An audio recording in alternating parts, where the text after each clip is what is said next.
One. Cheers. Oh, that's going to be way too hot. That'd be silly. Bread in my mouth, 30 seconds in. How's everyone doing? Watch this on my TV, best thing to watch. 5,000 channels, only one worth watching. Hey Charles, thanks. Are we up? Are we live? YouTube doesn't think so. Everyone say hi if we're live. Ah, we are live. Okay. What? I'm using a Pentium 4. No way. Oh, okay. It's freezing in here. The heater's on. But it is, I didn't really give it much time to warm up before I started. My fingers are purple. You can't really tell. With the blowout from my webcam. Wow, some new names. New people here I've not seen before. XUM, hello. Saket. Dandawate, I'm not sure how to pronounce that. Hello. Okay, I'm going to go backwards. Roll call time. Woo! Scroll, big roll. Hello, James. Oh, with the tally. Is it 1,090? Is that what it is? I thought it was 1,000. A bit more than that, maybe. I don't know. Whatever. Welcome. Hey, Ezzy. Hey, Jerry. Hello, Charles. Hello, Michael. David. Andy. Hello. Ooh. Templatronics. Sorry, I'm shivering. It's cold. Hey, Marius. What else we've got? Maxine to R&D. Hello. Hey, Colin. Good morning. Crazy Roops. Hello. And as I said, XUM. Hi. Not sure how to pronounce that. And Saket. I think both are new. Hello, Stephen Mott. Mike Swan. Pull the curtains. Hey, Hex. Exadel. Good evening. Hello, Sim. The Embedded Hobbyist. Any Mouse. Josh. Hello. Hello, all of you. Oh, seriously, my fingers, I need to get them moving. Hello, ARC. I'm calling you ARC now because that's way too long to say. How are you? Waiting for the awesome Tiny Picker. I'm waiting too. How am I? I am tired. Ben! What the?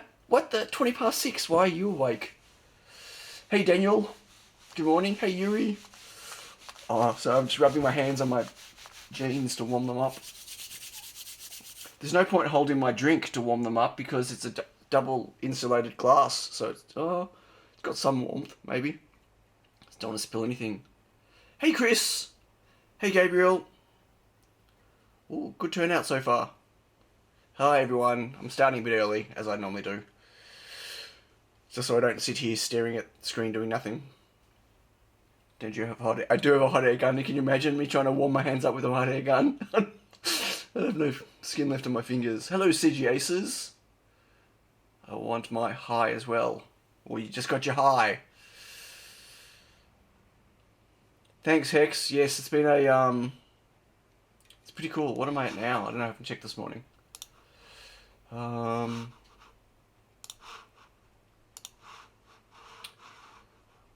Switch over. I am, yeah, ooh, 32,295. It says 2 days to go, but it's really going to tick over to 1 day in the next few hours, I think. What's this drink? Tea? Looks very... It's not tea. No, it's just water. Flavoured water. I thought about having a coffee this morning, but no, not having a coffee. Coffee's going to give me jittery hands after so long of not having coffee. Oh, Zoom. XUM. Zoom. Okay, that's pretty cool. There's no wrong way to pronounce it. Just like my name. Hey, Christos. Hello, John. Haven't seen John for a while. Welcome. Yeah, like I get called all sorts of things. Most of them are rude and I can't repeat them in public. But yeah, no one can pronounce my name either. I'm really tempted to have a drink, but I know I'm going to burn my mouth. Oh, that's hot. Okay. Yes, so it's got We're on the last day and a bit. How crazy is that? We'll be soldering some 9, but a bugger. Oh, 9, some BGAs. Cool. Hello, Rob. That's 2 weeks in a row, Rob. You're not out of the pub. What's going on? Hello, Christian. Okay, boy. Wow. So what a crazy week. I've got an unedited video that I was supposed to release on Monday. That I was supposed to release last Friday, and then I was supposed to release on Monday. And I don't know if it's ever going to get out because I haven't edited it yet. Hello, Michael. I feel really slack that I haven't released a video. How sad is that I'm feeling slack? I've had 4 hours sleep. I've had less than 4 hours sleep. I've been killing myself in production, and I feel slack that I haven't released a video. What am I doing on that screen? Everyone can see my mouse. Anyway, I'm not quite with it this morning. I'm a bit slow off the mark. End of life of the TinyPICO. So not end of life. Depreciated before I even ship. Yep, that's it. I'm done. I've moved on. No, not really. But boy, do I have a lot of RAM to put on. How goes the P&P saga? Well, the pick and place is working great. I just discovered something really interesting, which we'll wait for some more people to come on, I think, first. I've had a rough time over the last 3 or 4 days with the pick and place machine, and I'll explain why. Yeah, but no, I've done some. What's my current count per day? Well, I don't have a per day count. It doesn't work that way because, like, just because I can build 10, 12 panels in a day, I could easily do 12 panels in a day. I mean, it'd be a very long day, but that doesn't include. That just means me building them. Having a panel like this. Oh, let me switch. Oops, wrong screen. Having a panel like this doesn't help me. That's easy, right? I then have to pull them apart and test and rework. And there's always rework. So on every panel, probably, I think my average is about... Holy moly. Hold on 1 second. Wow. I just missed getting caught in a torrential downpour. I think it has to do with the camera upright components. I'll get onto the pick and place machine. Anyway, so my average at the moment is about, what's my average? About 7. So 7 boards on here, average, will just test fine. And then 8 of them I'll have to rework. And reworking is something that, it could be really simple, right? It could be as simple as nudging one part, or it could be as simple as fixing one little bridge on a QFN because I had to shift it, right, before it went into the reflow because of it being off on a pad. Or it could be as complex as having to nudge 3 pieces or even replace one component on the board. So producing panels on my pick and place machine is the least issue. I then have to spend, it takes me way more time to test every board to get it ready for RAM. Does that make sense? Is it dark where you are or the blinds closed? It's dark. It's 6:27 in the morning. And daylight savings ended, so it's... Yeah, I can almost see some sky outside. You'll see it soon. Yes, So throughput on the pick and place is kind of not the important factor, right? I mean, obviously, building 100 boards or 10 panels in a day is great, but I can't physically test and rework 100 boards in a day if I've spent 2/3 of the day or more building them on the pick and place machine, if that makes sense, right? So I'm getting a backlog. I am from the future. Have I missed anyone? Okay, I've missed some people. I've got to say hi. Hey, Amos. Hey, HMX. Who else have I missed? Just Shaker. Hello. Andy Callaway is in the house. Chris is here. Did I say hi to Marius? Can't remember. Maybe I did. Maybe I didn't. So, yeah, anyway, that's... So it's less about throughput now, because you've got to remember So I never... I'm never making a board like the Tiny Pico ever again. I'm just saying that now. Ever again. Too many steps. Hey, David. You know, so once I've got a board tested... Oh, I can't believe I just did that. Hello, Andy. Andy McDonald. We've got 2 Andys in the house now. But nice problem to have. You'll be doing all the testing and rework even without the picking machine. Well, actually, interesting. No, there's way less rework. I mean, testing, yes, but there's way less rework if I hand assemble them. Because I'm hand assembling them, I'm getting them right. Like, I don't have to nudge them and tweak them. It's the small components in the QFN that I need to nudge, right? I mean, I can't get close enough with my camera, but let me see how close again. I was gonna... Oh, I keep switching to the wrong thing. I got, like, you know, these... whatever. We'll get there. If I mumble this morning, I'm just tired. So, like... I'm not gonna be able to get close enough. You all know the drill, right? If it's these little guys... Right, little SOT 883 just here, the little black thing, and right there, that, and the LDO.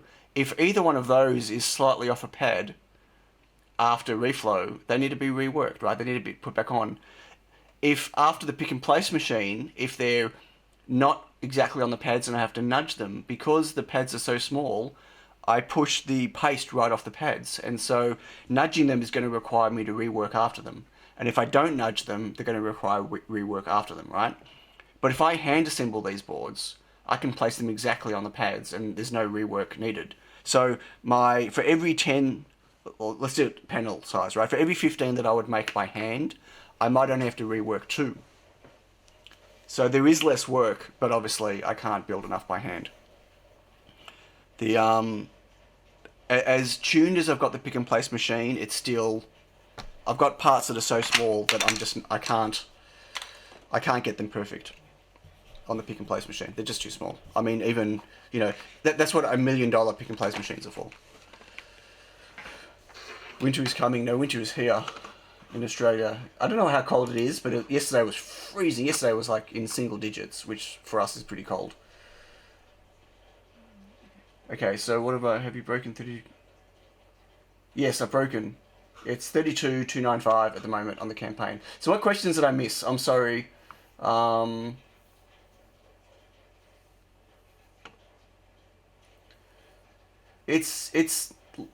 got less rework. So here's a question. Maxine asked that. So my rework on the panels now is less, but a lot of that has to do with pasting as well. I've decided I hate pasting, stenciling. Like it's a perfect stencil makes less rework afterwards. A bad stencil means lots of rework, or I just chuck it in the bin, like as in scrape it off and go again. Hey Brian, hey Helmet, hello Zephbot. Currently 5 degrees, feels like 2 here in Spotswood. Yeah, I mean, for us in Australia it's cold. Maybe do most by pick and place machine and then shovel reworking items by hand. Well, that's what I do. So I build it on the pick and place machine, I put it on my desk, and I go through and I fix everything as much as I can before reflow, and then I fix them after reflow. It's a really slow process. Obviously, I'm getting, you know, again, I can build way more boards than I could before by hand, but it's still a very slow process. I'm using all my nozzles are Juki black. I deliberately ordered black. I didn't want to have any issues with the green. But I'm using now a 502 for all the 402s. I'm not using the 500 anymore. I get too many spinning issues with the 500. So with the 502, you know, for the 500 I'd get maybe on a panel I'd get maybe 15 parts that were spun, and with the 502 I get maybe 1 over a whole panel. Hey Stephen. Hey James. Oh, 26 today. That'd be nice. I could do 26 at the moment. I'm really cold. So as I mentioned earlier, because of new folks coming in, I'm on less than 4 hours sleep today. 20 packages! Woo! Brian's been smashing through his TinyPICO matrix add-on boards for the, you know, RGB matrix. Really cool. It doesn't have many left. Can you post a link, Brian? For those that want to grab one soon. He's about to run out again. Ah, right. So don't place the difficult ones. No, that's just if I have to sit here and place those ones by hand, because occasionally it places them right. So no, I don't want to have to do that. That's the reason I. Okay, so I'll go into the issues I've got in a moment with the pick and place right now. But the reason why I kept persevering to get the USB and the antennas on was to remove doing handwork on the boards. So yeah, to have to not place some parts and then place them by hand, and it's also really hard to place them by hand. Let me tell you. So consider that.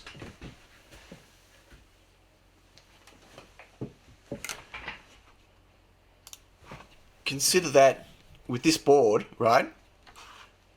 It's one thing to place on one board, but if I'm trying to place little tiny parts under a microscope on here, it's really easy to knock other parts on the board with my fingers when I'm trying to place parts. Right, I have to raise my hand up in the air with the tweezers, which is very uncomfortable. When normally you'd move tweezers from the side like this.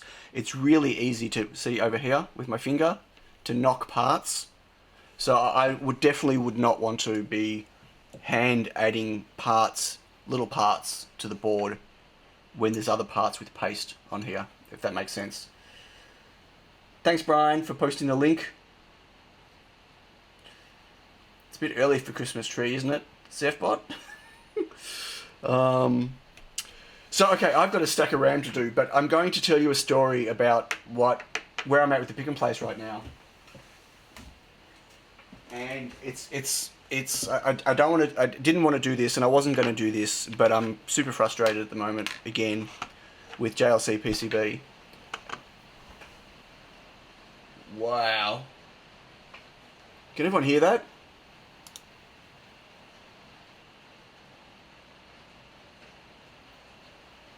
I can see the meters going. You must be able to hear it.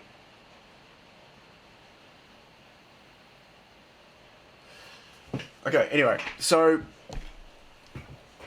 I ordered my original set of panels. Yeah, the rain. It's a downpour. It is full on outside. I think the same thing happened the other week on my thing. What is the brand and part number of your tweezers, and are they ESD? Of course they're ESD, and these are. I can't replace them. I'm really frustrated. I can't find these anywhere at the moment. They're Pixnor. I don't care about the brand. They're ESD 17s. They are super sharp, and I've destroyed them, bent them out of place so many times, and have to rebent them back in place. They are my most favourite tweezers, and I cannot find another. I've bought like 7 pairs of tweezers in the last, I don't know, 2 months, trying to find the exact same shape with super sharp tip. And the only pair I can find that is identical to this but better is $59 US. They're from Europe, and they're $59 US. So for me, that's like $80. I didn't want to spend $80 on tweezers. Like, I even bought some Spark Fun tweezers, and again, they're too bent, but they're not sharp enough. I mean, they're sharp, but they're not. I need super thin like this to be able to get between my parts. Anyway, it's the only pair I've got, and I'm scared that I'm going to destroy them at some point. Sounds like a summer day in the UK. Hey, Electron Ash. If I've missed anyone that's popped in, I'm sorry. So I'm gonna have a bit of a bitch about JLC again. I didn't want to, but I'm going to. And look, I get that you get what you pay for. I understand that. So I ordered 3 batches of boards. I ordered about I don't know 20 panels originally. DigiKey, is that going to be tweezers?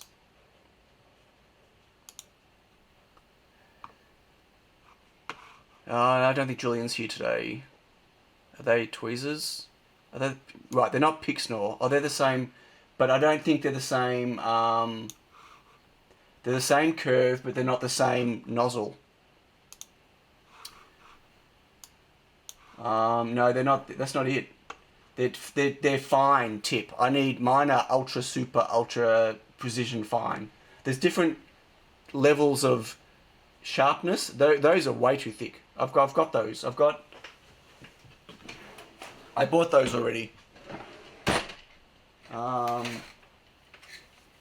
So this is I got a pack like this, Pixnor ones, and I got it on Ali, and Ali or eBay, and I can't find it again. And the only ones that are left in here, let me just quickly go back to camera. They're all straight. They're all really sharp.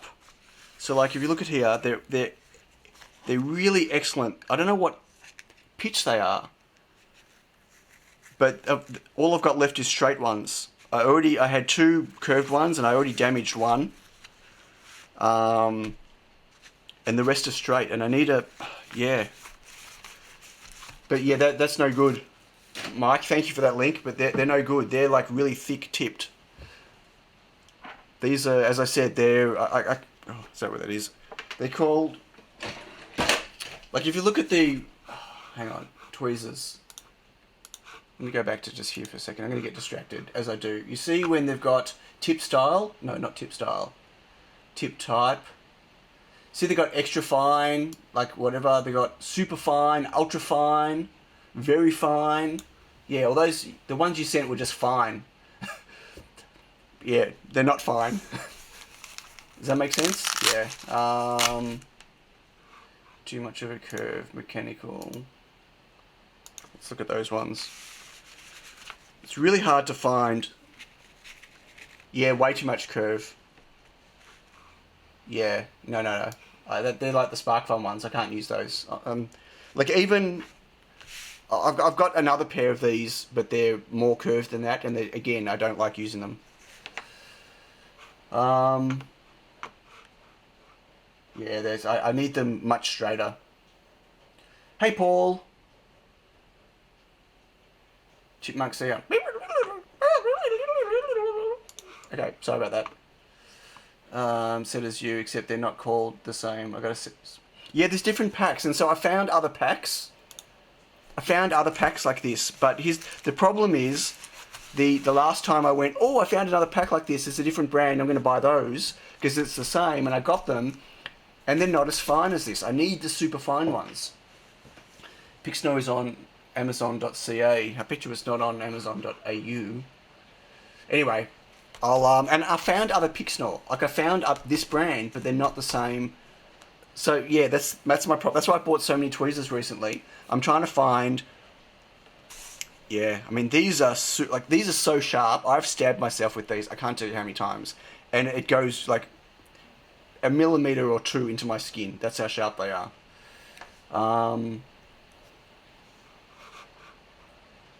Okay. Another one from James. Everyone's trying to hunt down tweezers for me. Pixnor. Okay. Does not ship to Australia. Thanks. Precision tweezers. But as I said, I found Pixnor like this before. Are they ESD17? They are. ESD17. Oh, they look like it's the same sharpness. Oops, wrong thing. Okay, so this could be it, but does not ship to Australia. See, I've got those other curved ones, but they're too curved.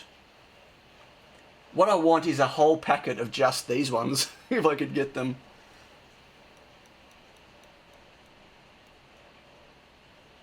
Hello, Ian.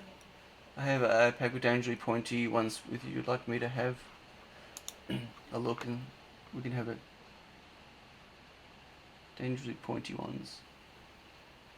Cool, what brand are they? Do you know? I use the Hacko. Hello, Telecrate. How about surgical forceps? No, I just need these again. These are awesome. Anyway, these work fine. I'm worried that when they die, I'm going to be screwed. What's Brian saying? Brian's going to ship? I'll ship them if you want. See, on ship what? What did I miss, Brian? I'm scrolling back. I missed something from Brian, did I? No? LCSC tools, he's not sure if they're still the one though. Right. Yeah, no, I found LCSC, and I found the Vetus ones. Stainless steel, SD17. SMD working. Right, I've got some Vetus. I bought Vetus. Where Where are my Vitas?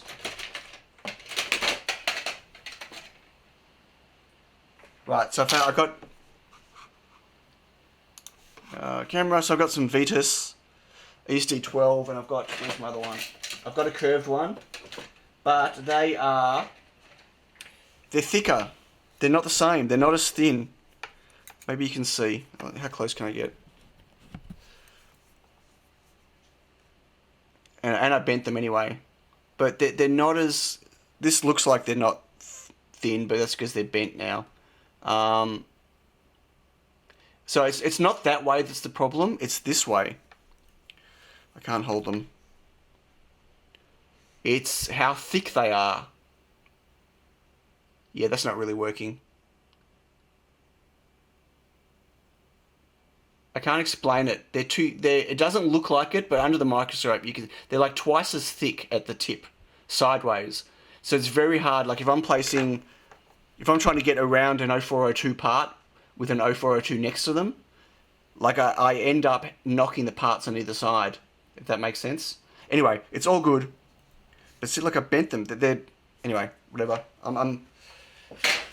Enough tweezers. I'm going to go back to my JLC talk, and then I'm going to start putting RAM on boards because I've got a lot to do. So I bought 3 sets of panels I bought from JLC. So the Pixnor one is say the word, and I'll have a set of the.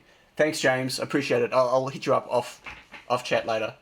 We'll talk about it. I'll get Because what I wouldn't mind doing, because I don't use any of the other tweezers in there. I've got the whole set. What I'm really looking for is where I can buy like 10 of these particular set of tweezers, just that one type.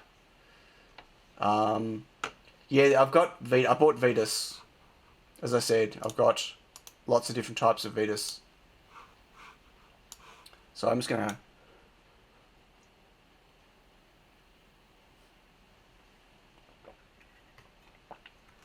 Okay, that looks promising. I wonder if that's the, it might be the same. They look a bit, the silver on the tips looks shorter than mine. Mine have got very long. The silver bit is very long on mine. That looks much shorter. But maybe, okay. Yeah, I can try those.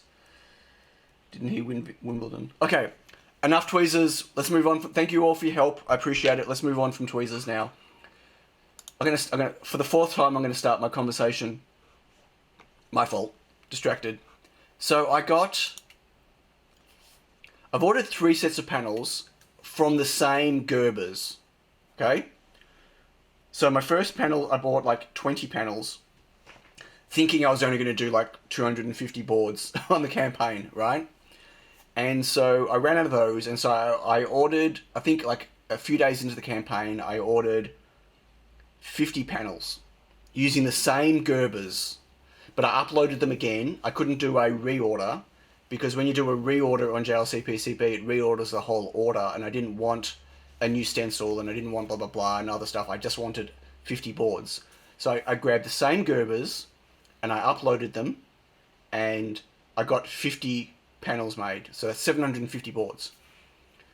Which, if you add them all up together, that's not enough boards for what I needed, and the campaign took off and whatever.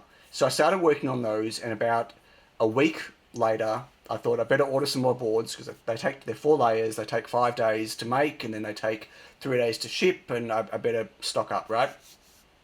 So I ordered a 3rd set of boards, or another set of 50 panels, so that's 750 boards, so I'd have enough for 1,500 plus boards, off the same Gerbers again, but with a new stencil, because my stencil that I originally ordered was 120 by 120, which is really close to the edge of the panel. And I did that because of if you go at 120 by 120, you stay under the shipping change rate.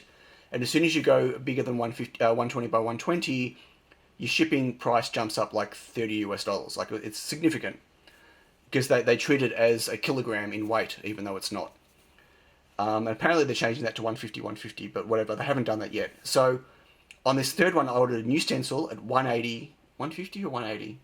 Well, I think it's 180 by 180. and which is here, which is disgustingly dirty because I used it.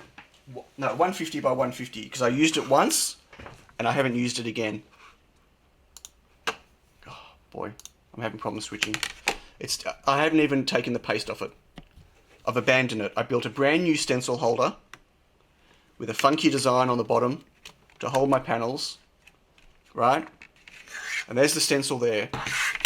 And I can't use it because the stencil is foobar.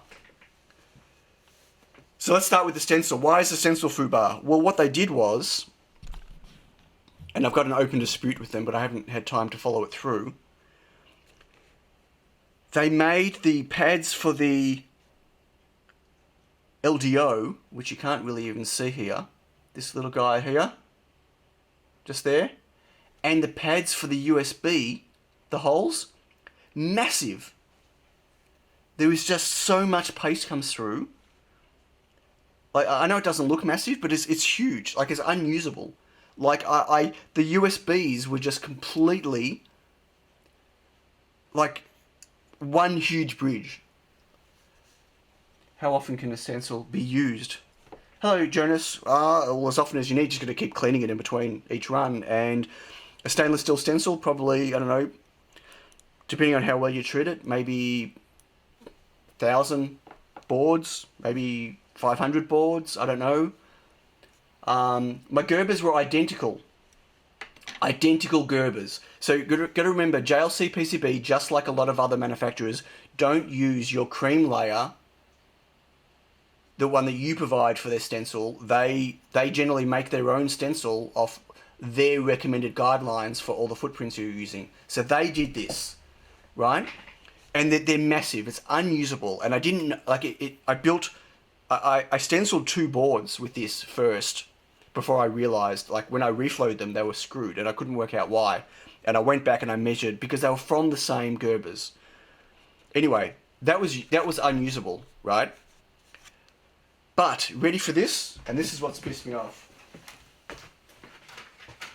You're not going to be able to, oh, maybe. 1 second. 1, 2, 3. Okay. I need to remember which order these are. These are my three boards. 3 different revisions. Some of these have got paste in them. These are ones that I cleaned off, but I haven't. By the way, I bought myself an air gun thing for my air compressor. So I can clean them off, but I just haven't got around to it. So, this was number 1. No.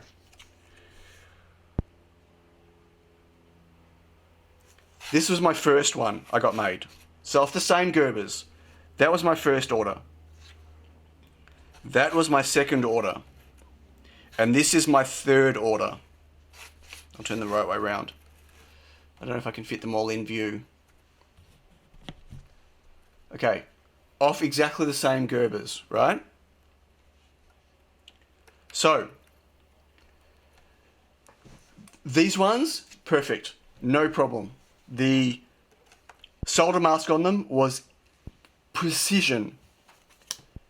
The only issue with these boards were the banding on the logo, the TinyPICO logo, from their silkscreen machine that they use.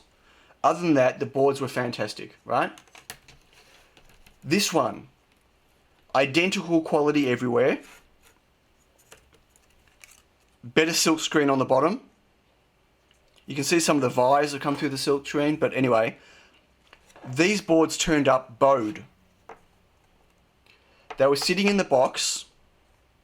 You can see here, it's bowed. Maybe. Look at this. You see that? It was sitting in the box this way with a silica gel pack in the middle, shrunk wrapped in the box like that. And that's how it got shipped to me. And the time I got it, all the boards were bowed. But that's okay. I straightened them all out. Right? And they work fine. So I got 50 boards of these. I then got these boards, which is what I'm using right now. The solder mask on this is shite. It's missing solder mask around all the pads again, like it was like they fixed on here, right? Including, you can't see it, I'm sorry, I don't have a way of showing you any more detailed, but including leaving an exposed bridge on my QFN over here, no protection at all around any of my SOT 883 or my LDO or anything else, right? But, you ready for this one? And I don't understand how this has happened, right? It's a different size board. Not only, if I line them up exactly, you're not going to be able to see on here. If I line them up edge rails this way, and I try to get them exact, the board's short. It's not the same size. Can you see that there? I can't really, I don't know how I can... You see that? The board's a different size, and you think, okay, no big deal, right? But it's a different size on each end. Like, you can see how far it's out there with the V-score line? Like, that there is the width of one of my pads on my SOT 883s. But it gets worse. Every frickin' board in this 50 package is a different size. Every single one. So every single board, when I stencil, I have to realign the stencil. And then, when I put it in the pick and place machine, I have to recalibrate every frickin' board in the pick and place machine. And I'm pissed.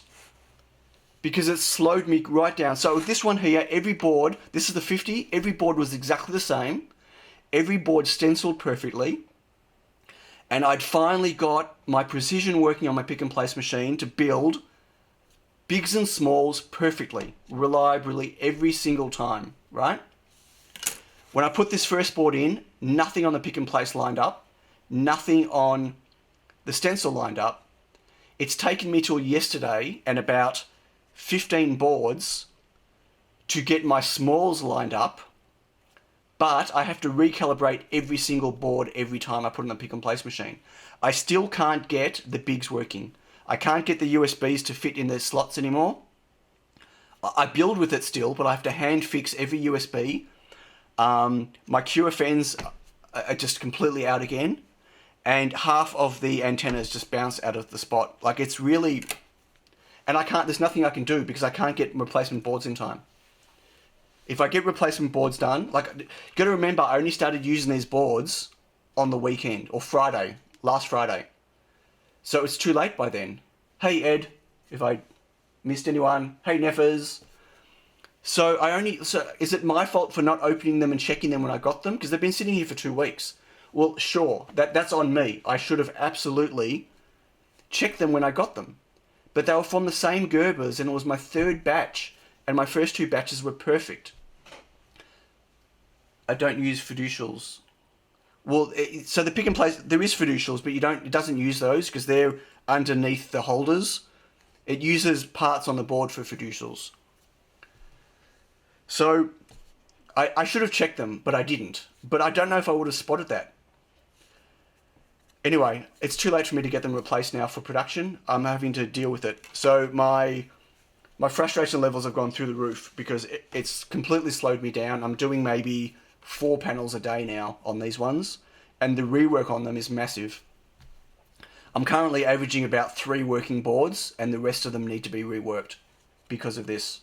And it's a real freaking pain, and I'm pissed off, and I'm just letting everyone know.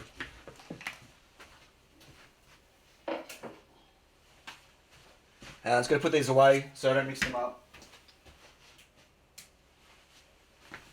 But you get what you pay for. I've said it from the start. I've said it the whole time. The issue with JLC PCB is not their quality, it's their consistency. Right?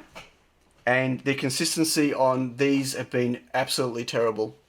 And look, you've all, well, when I say you've all, many of you here have heard me mention my frustrations with JLC before about their reliability, and their repeatability. You know, I get a board to be perfect. I get my next board, and the solder mask would be completely off, and they'd fix it, and it'd come back and it'd be perfect. And then my two boards later it would be out again. Like, this is not new, but I spent a long time perfecting those Gerbers and everything else, and I feel like if I keep ordering with the same files, I should get the same results. The issue is, I wouldn't worry, Jerry, the issue is with my board, with the precision of my boards, right? It's way beyond, you know, the precision required that most people would need, right? My trace widths, my copper to the edges of the board, my spacing between, the size of my vires and everything else, and the fine pitch I'm using. For boards that were even to standard 0402 and above would be fine. It's the SOT 883 and my QFNs that are the problem for me. So anyway, yes, that's super frustrating. Super frustrating. So, that's my drama with the pick and place. I finally got it perfect. Perfect. Or as perfect as I could get the pick and place machine. Way beyond my expectation. And then went to a new set of boards.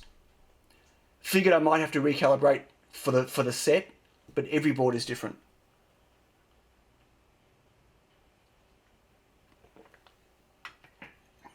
Feels like you're talking so slow now. Sorry. I use PCBWay and they provide me with the final panel design. I have to approve. I can get approval from that. I tend to not do that, but that won't help me because I can't see visually on the screen if there's going to be problems. And the problem is normally in the stencil. The problem is in the manufacturing, not in the visual, right? Like the problem is their registration on their solder mask, right? Either alignment or the fact that sometimes they put fill around the parts and sometimes they don't. Like, I wish I could show you. I don't think I can. I don't think it's going to work on camera. I'll try it. I can see it under the microscope. If I hold these on a certain angle, I don't think it's going to work here. Let me just see a bad one first. See if I can pick it out. Yeah, you're not going to be able to see it here.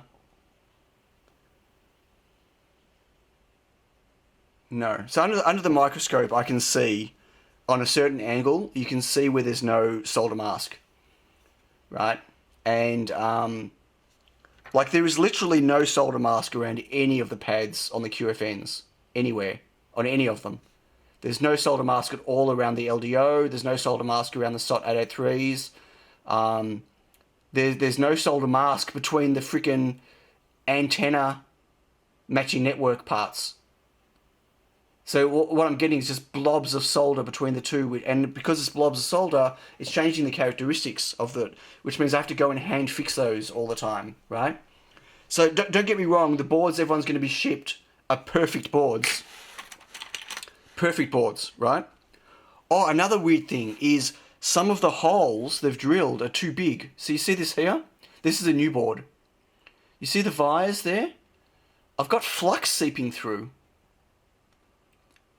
Because the solder mask isn't covering the holes. They're supposed to be filled vires, right? If I get one that is an old board. Right. This is a previous revision board. Right? You see that? Consistently on these new ones, some of these holes, they're just too big. Anyway, do you use a separate Gerber viewer for sending files off? Yes, but these are the same Gerbers. It's the same files, right? That's what I'm trying to explain. All three batches were made from exactly the same set of Gerbers. So my rework level's gone through the roof now. Like, it's nuts. Like, it's slowed me right down. And it slowed me right down at the worst possible time for me, because I'd finally hit my stride, and I was going to have all of my boards done before the campaign finished, and now I'm not going to ship late, but I'm going to be down to the wire. Like, I've still got 200 and something boards to put through the pick and place machine. It slowed me right down, unfortunately. Not 200, sorry, not panels. I've got about 10 panels to put through the machine, or 12 panels to put through the machine still. Are you using fiducial offset? Hello, Prolux Electronics. Yes, it's not using fiducials. The charm high doesn't use fiducials, but yes, it's using calibration. It uses components on the board to calibrate its offset, yes. But I have to do that every time on every panel. That takes time. Again, it slows me right down. On my previous batch, I got it perfectly calibrated and every board was identical. Now, every single board I put in the machine, I have to recalibrate, not just this, I have to recalibrate 2 different passes, right? I need it because I run 2 different jobs. I run the smalls and then I run the bigs, as many of you would have seen in my video. So the other problem with stuff, people like PCB, Way, and Electro and everyone else is they can't do this tolerant. They don't do these tolerances, right?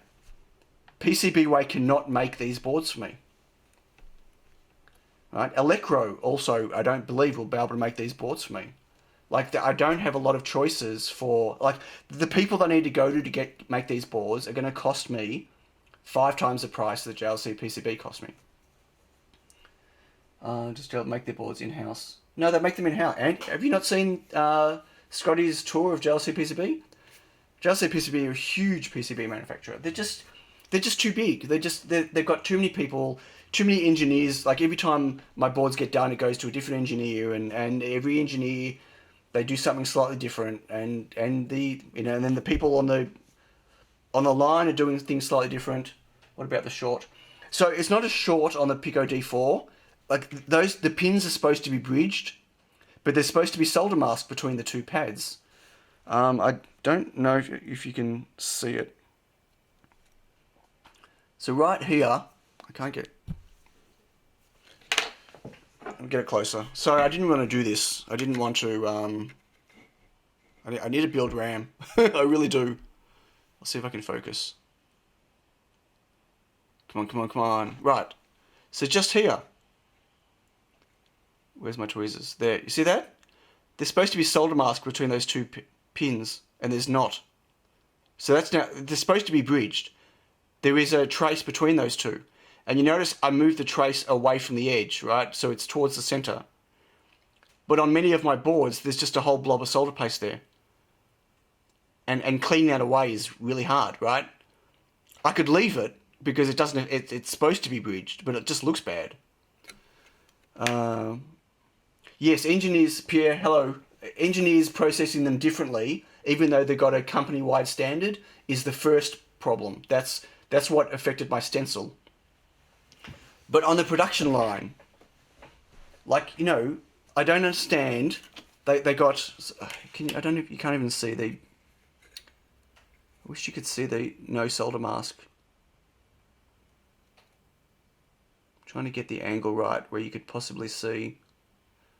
The problem is the black and the FR4 color are very close. Yeah, you can't really see. But like if you look here, like there is no solder mask protecting any of these pads here, or these pads here. You can see a bit of discoloring in between here. That's because there's no solder mask there.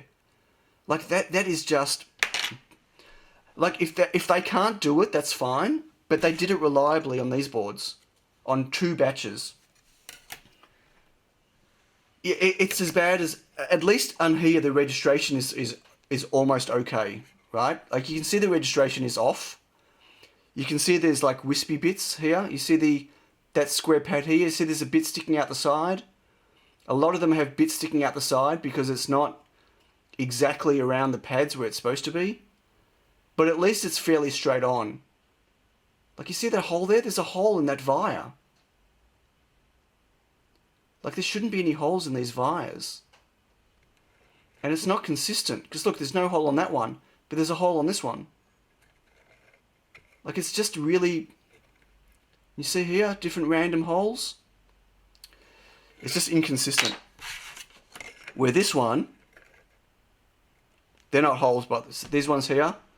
That's solder paste I haven't cleaned off when I cleaned the boards. You see there's still paste here.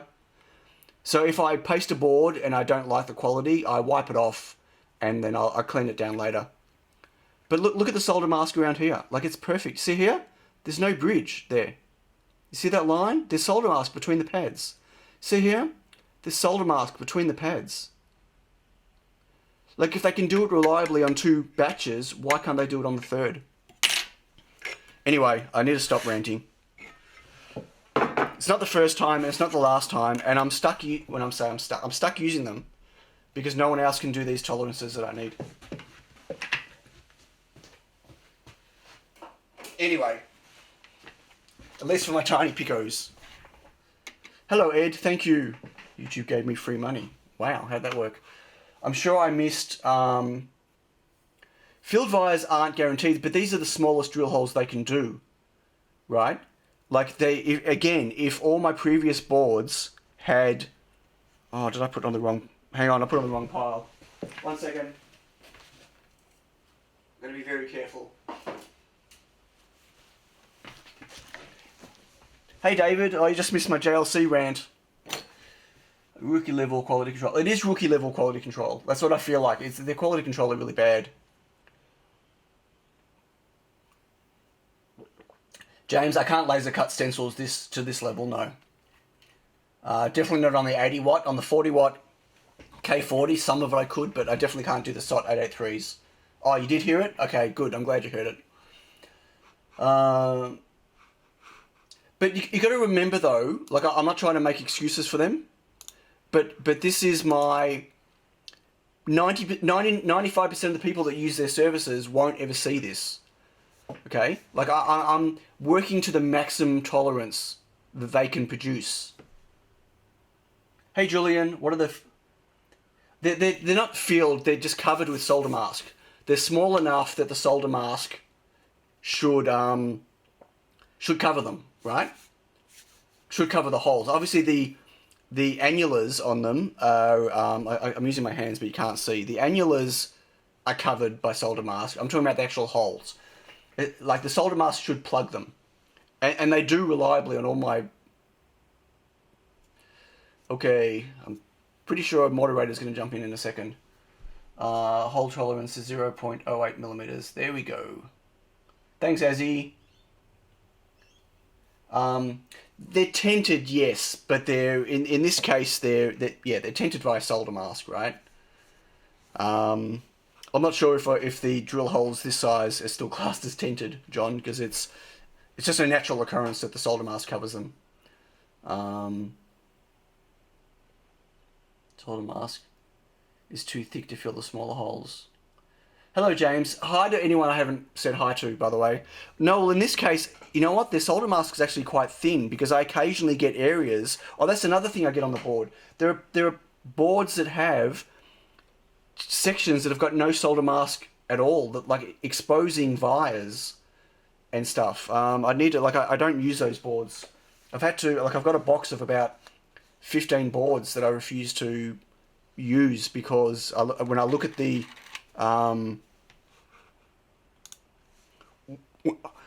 Excuse me, when I look at the solder mask area, there are splotches where you can see copper. Like, there's no way I'm shipping a board out like that. So, yeah. Like, I'm being really picky about what I'm sending out. And I get there were manufacturing defects and stuff, and when you're producing, like, 50 panels, like, there's bound to be issues. But, yeah, whatever. Okay, I'm going to start doing RAM. I need to start doing RAM because I've got this many... I've got this many to do. These are not the same ones I showed the other week, by the way. Well, that's not true, actually. That one is the same. That's the first lot of 150 that I put aside. And I built up lots more, and then I'm working through them. This one keeps getting replaced, so I'm going to start with this one. RAM rant, why not both together? I'm not ranting about RAM. It's not a rant, other than I've got a lot of RAM to do. If I missed any questions, please ask again. Happily take some quality seconds. No, I don't want to send out quality seconds. Have to call Julie. When you call Julie and Julie, don't call him Jules. Doesn't like Jules. I know there were lots of comments before when I was talking about stuff, about the panels. Ask again if you want to, because I might have missed it. I'm not going to scroll back. So the other thing is I'm about to run out of RAM. I know this looks like I'm not going. This is a reel of RAM. This is all the RAM I got left, but I've got another 600 on the way. I don't know if I got enough to finish the campaign with what's on here. There was 1,000 in here. but I've clearly sold more than 1,000. What is going on with the spam? Total number of Picos you need to ship out as of today. It's just under 1,100, I think. What's the current?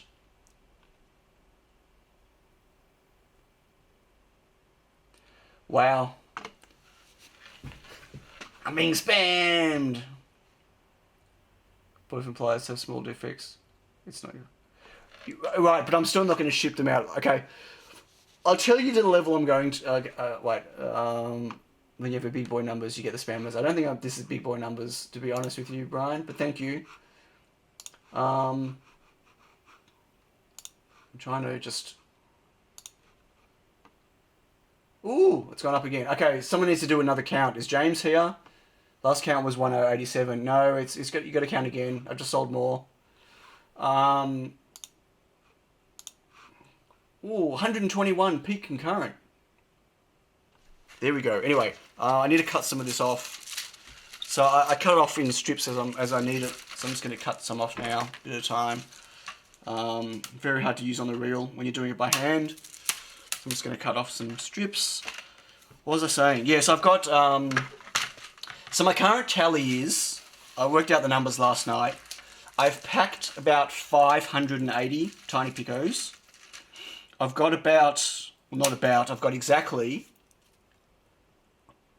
299 to put RAM on. I have 30 on panels that I need to tweak and rework. And I've got about 10 panels I still need to build. But the number keeps going up. So, yeah. It's a moving goalpost. Wow. Okay, so... I also want to show you something else. So I've had to kick my T9628 into production as well. You might see that the light is on just... Oh, you can't see on that screen. Oh well.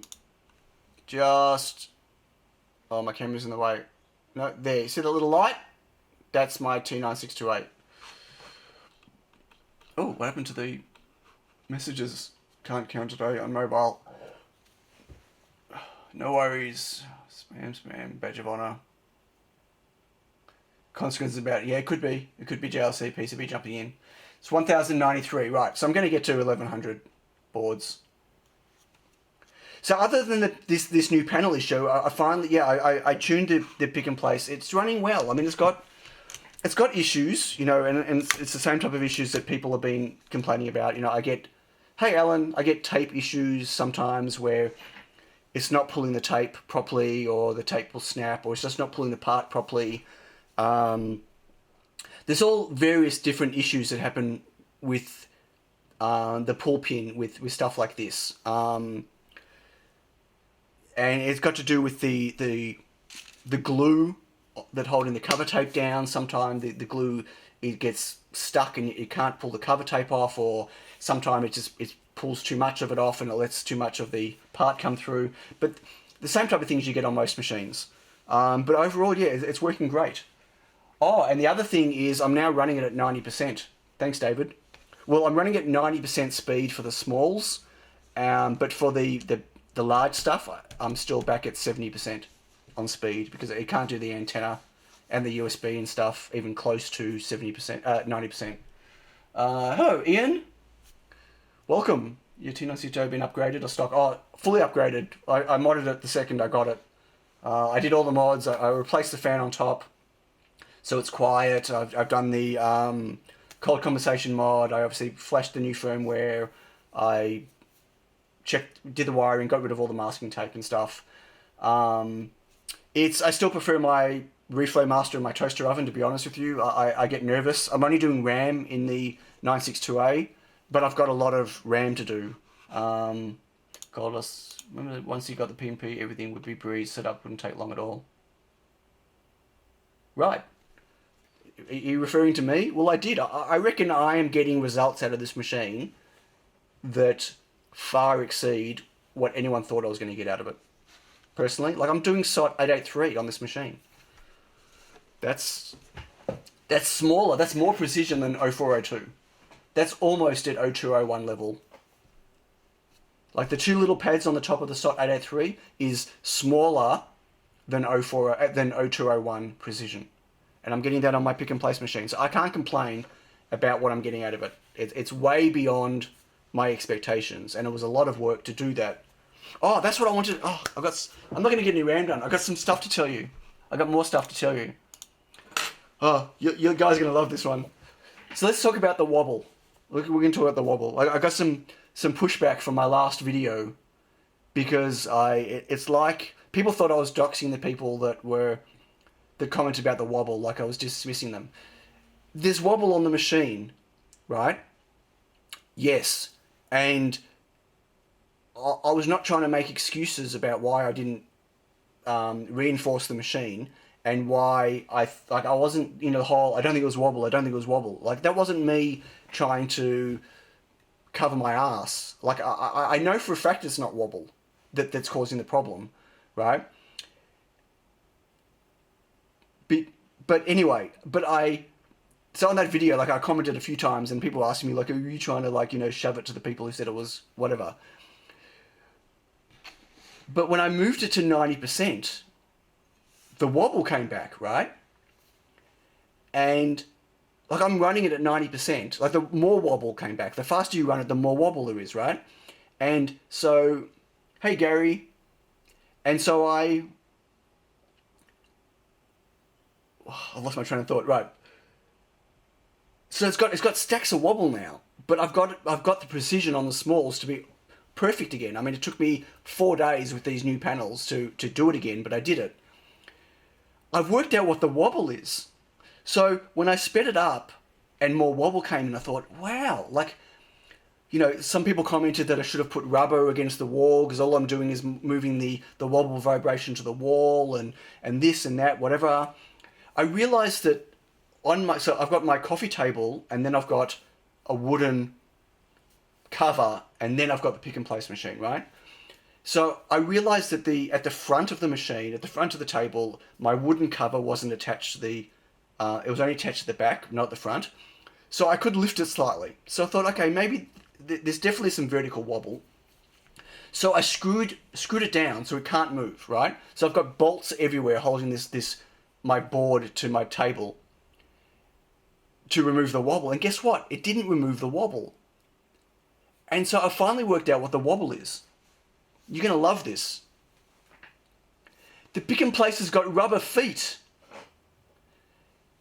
It's wobbling on its feet. It's not the bench. It's not anything to do with the bench. I mean, the bench, it was making the bench wobble.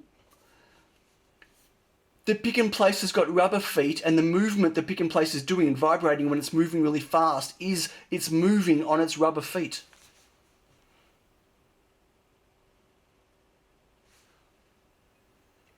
Build a wall around it. Hey, Andrew. Hello, Gaston. I think I missed saying hi to you before.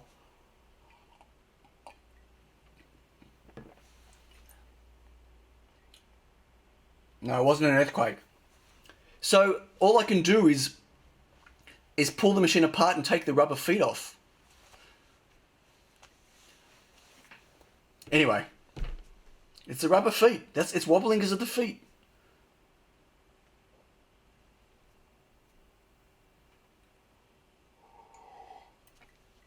Can I do something more than time them out? You could bolt it to the table. Yeah, I can't. There's no way to bolt it to the table.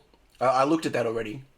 I haven't found any way of attaching it other than drilling into the side of the machined walls of it. Well, I can't lift it myself. Firstly, I can't lift it. Secondly, I have to pull the whole machine apart to get it up, to get the feet off.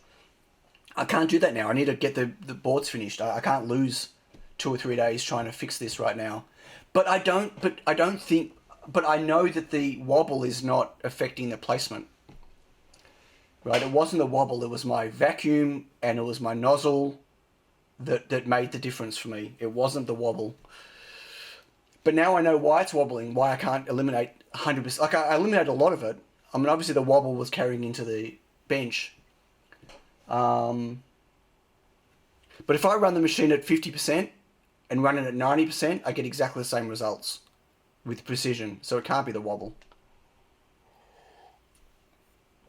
Anyway, so I needed to tell you the wobble story. Now I'm going to tell you one other story. I'll show you something, and then I'm building RAM. My little plate on the machine that is thicker than the feet. Sure, but I mean, HMX, hi HMX, if I haven't said hi, but they're all things I can do later. I can't do that now. Like, I cannot interrupt my production right now. Interesting having a counterweight moving in the opposite direction. Well, that would be really hard to do. Can I ban people? I don't think I can. Let's see if we can ban Max into R&D. Put user in timeout, remove, hide user. You can hide. I can hide a user on the channel. Maybe that'll work. Anyway, have a look at this. So obviously PCBs, whoop, not that one.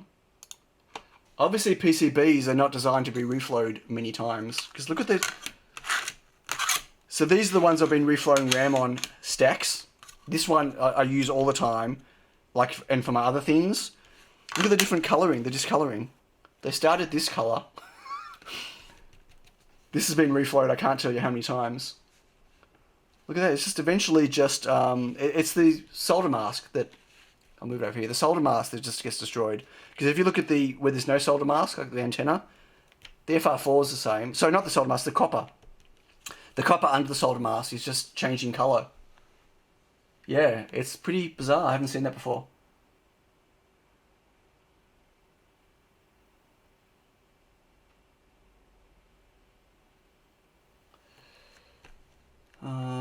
Anyway, okay, I'm going to do RAM. Let's do RAM. Wow, an hour and I haven't started RAM. Regarding moderation.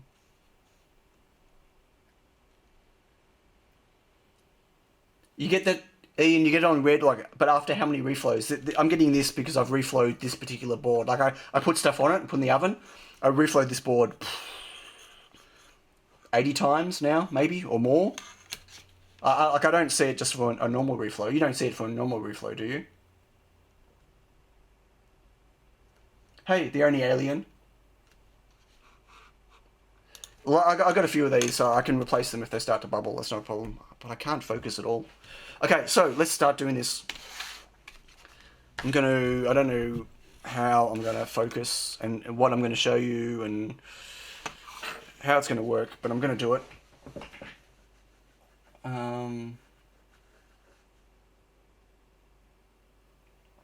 Thought that bolting the machine to the wall would help. Or do the rubber feet help cushion motors?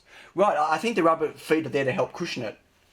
But it's also causing the wobble. Because if I grab the machine while it's running and like try to, with all my effort, hold it still, I can reduce the wobble by holding it still. But if I look at the bench, if I hold the bench isn't moving. The bench is honestly not moving anymore, but the pick and place is. So yeah, it's... In fact, can you bring me a coffee, Alan? I'd love a coffee. Okay, let's do this. I'm gonna start. I don't know how many I'm gonna get done. Wow. Yes, after one reflow, Electro PCBs, not every time. Right, it's a batch issue. Interesting. So I saw an interesting tweet. I should have grabbed a copy of it to show everyone. So the reason why I keep using JLC PCB, right? I saw an interesting tweet by someone who was trying to get what he did was he had a PCB that had a USB-C connector on it. And it was I can't remember what USB-C connector it was, but he was using every pin. It wasn't a surface mount one. It required vias. It required holes. It was whatever it was, anyway. And so he got the same PCB made with JLC PCB, PCBWay, and Electro. And PCBWay and Electro could not do the pads and the vias. Like the mess that they made, like, would it work? Maybe. But the mess that they made around the vias for the USB connector was terrible. And JLC PCB was perfect, like, because of the level of tolerances they'll do. So, yeah, like, I don't believe that there are any other Chinese cheaper end manufacturers that can build my TinyPICO boards, personally. Which also leads me to believe that I don't believe that I could have got these made in China at a reasonable price if I did PCBA in China. Wow, I can't see what I'm doing. The lighting's bad. Okay, so here's my production line. Here are some cookies. Thanks for the cookies. What are the cookies for? Yum. The solar disk causes more problems in the long term with motor or worm gear wear. Another emoji spammer. Okay. Wow. So this is... Oh my god, what am I doing? I'm not even watching what I'm doing. I'm really distracted by the chat right now. Okay, I'm using the broken end. Okay, my little thing has a broken end on it, and I used the wrong end. And now I'm going to get paste all over my fingers. That's okay. You only live once. Paste isn't harmful or toxic, is it? Eat with. What's the cookie? Andy's being a cookie monster.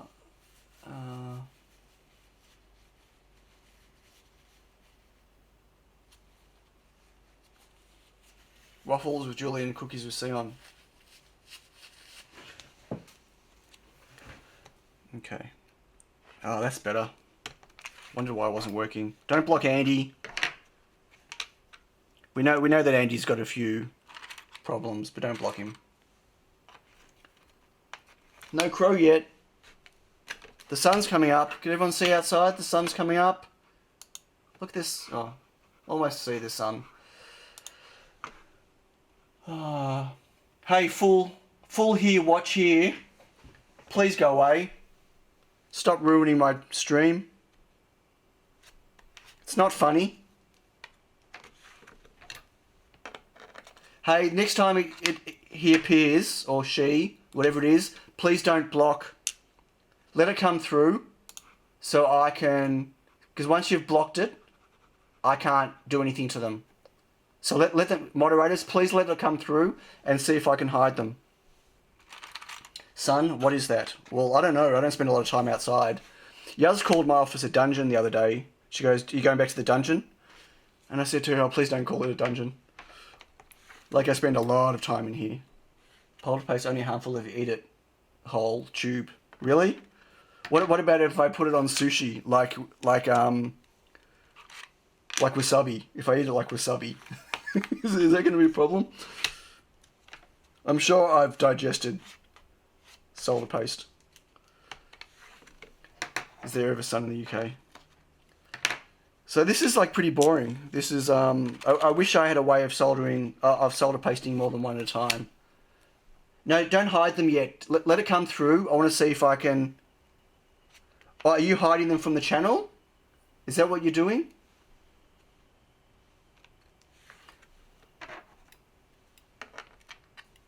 Okay.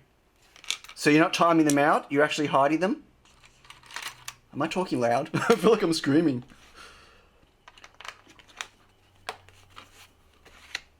Right, I want to tell you... I need to tell you all another story about why my TinyPICO production is so slow, and why I don't think I ever want to make TinyPICOs again. Or make a board like this anyway. Apart from the fact that I never want to do a double-sided board again, ever. Ever. So I've stepped up my testing quite a bit. People have spam bots. Can I have a mod bot? I don't want spam bots or mod bots, which auto-generates new YouTube accounts, because Google is... I think they're coming back with new accounts. Right, okay. Mr. Blue Sky. I love that song. Hey there, Mr. Blue. Anyway, what are the boards you use as platforms? The one that you showed were changing colours. These are my Wi-Fi clock boards. They're old. Early revision of my Wi-Fi clock, which I'm no longer selling, by the way. I've removed the stock of my Wi-Fi clocks from Tindy. So I'm going to be redoing them with my new segment displays one day. So I made a video about all of this, by the way, but I haven't edited it or released it, so I don't know if there's any point now. I'm doing 10 boards at a time now, in each 2 ovens at a time. I'm sorry there's not a lot really for you to see here. It's not really exciting. So there's 10. One day who Google it, let everyone know who clicks. Yeah, I'd like to know who dislikes. I don't understand why they don't show it. Like, they should at least show it to the creators. You know why? I think because if the person who dislikes have a public account, I reckon that many YouTubers, many content creators would start discussions with them. And I think they're trying to avoid people having discussions about it. I get that. Supertramp are okay. ELO. I was listening to some Moody Blues the other day. Been listening to a lot of trance, I gotta say. A lot of trance. Anyway, just whatever you do when you spend your whole days in here, it's the spammers. They're unhappy with the mods blocking them. Could be. Just saw Jeff Lynne. Oh, wow. Really? Wicked. See, I get stuff like this. You probably won't even be able to see. Let me show you. This is what happens with these boards. You see this? That's solder paste that came through the hole. So when it reflowed, the hole was so big that paste came through. Now what's nice is I can flick it away. See that? And I need to get it off the board because I don't want it to reflow with it on there. But that's how bad the holes are on this new batch. The solder paste gets through the wires. Anyway, I saw ELO in Sydney forever ago. Loved him. Wow. Rain's back. Yeah, I'm going to tell you my story. Hello, Dazza Direct. Wow, so many new faces. Well, either I think new. Maybe you've been lurking. Maybe first time. I don't know.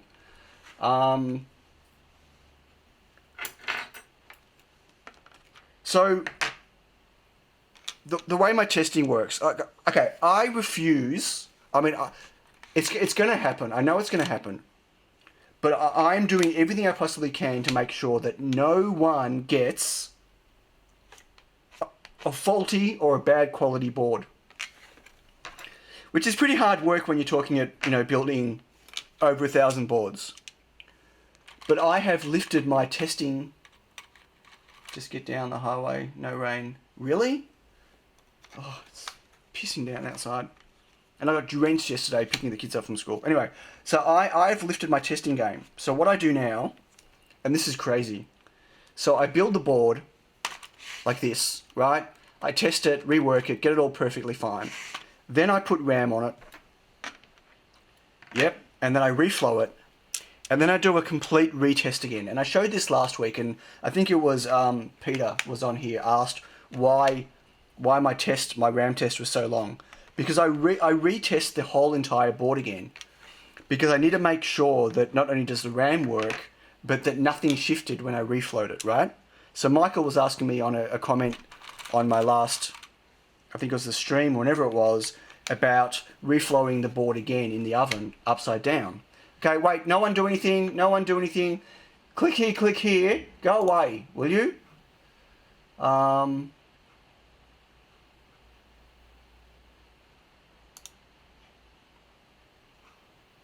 This message will be hidden. Right, okay. So I can do the same thing. Hello, Yaz. Yes, it does mean rainstorm. So anyway, so I tested again. I was saying about Michael. Yeah, so Michael asked, because I'm reflowing the boards again, I need to make sure that when they're on here in the oven, nothing shifts underneath, right? And so then I retest the board thoroughly again. Then they go in the cleaner. And then once they've been cleaned, I'm now doing a final test again to make sure nothing happened after cleaning. I know they keep changing a name. There's nothing I can do about it. I just wanted to see if as the owner of the channel, if I had any other options. but I don't. Hello, James. Like I said earlier, if the board works, 90 rest will not mind if a bit of salt. No, I'm not talking about that. I'm talking about making sure the board still works. Right? Let's report.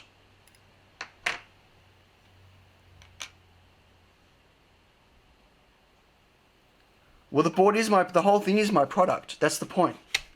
I might not manufacture the PCB, but it's still my product that I'm selling, and I refuse to have anything go out faulty. So the amount of testing I'm doing is crazy. Like it is, the amount of time it takes me to build one TinyPICO is just seriously nuts. Yuz is a YouTube bot. No, she's not.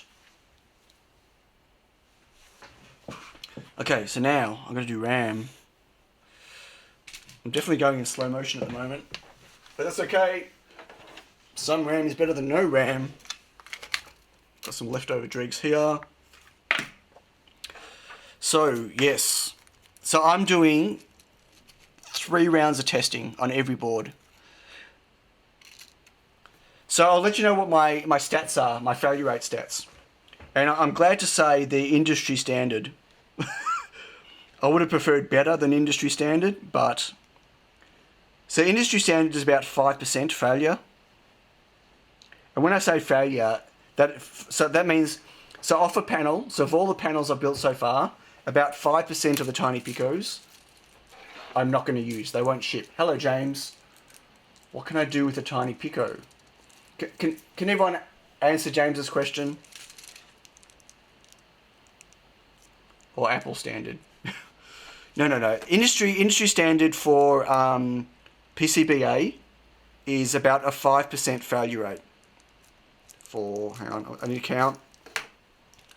4, 5, 6, 7, 8, 9, 10. I got to flip the RAM in a certain way so they're the right way around when I reflip them. I know it sounds crazy. 1, 2, 3, 4, 6, 7, 8, 9, 10. And I only take out what I need so I don't have RAM lying everywhere, which is a real pain. Have you had any returns? Well, no, because I haven't shipped them yet. Can you make the tester Raspberry Pi to test the panel rather than the original board? No. There would be no way to test 15 at a time.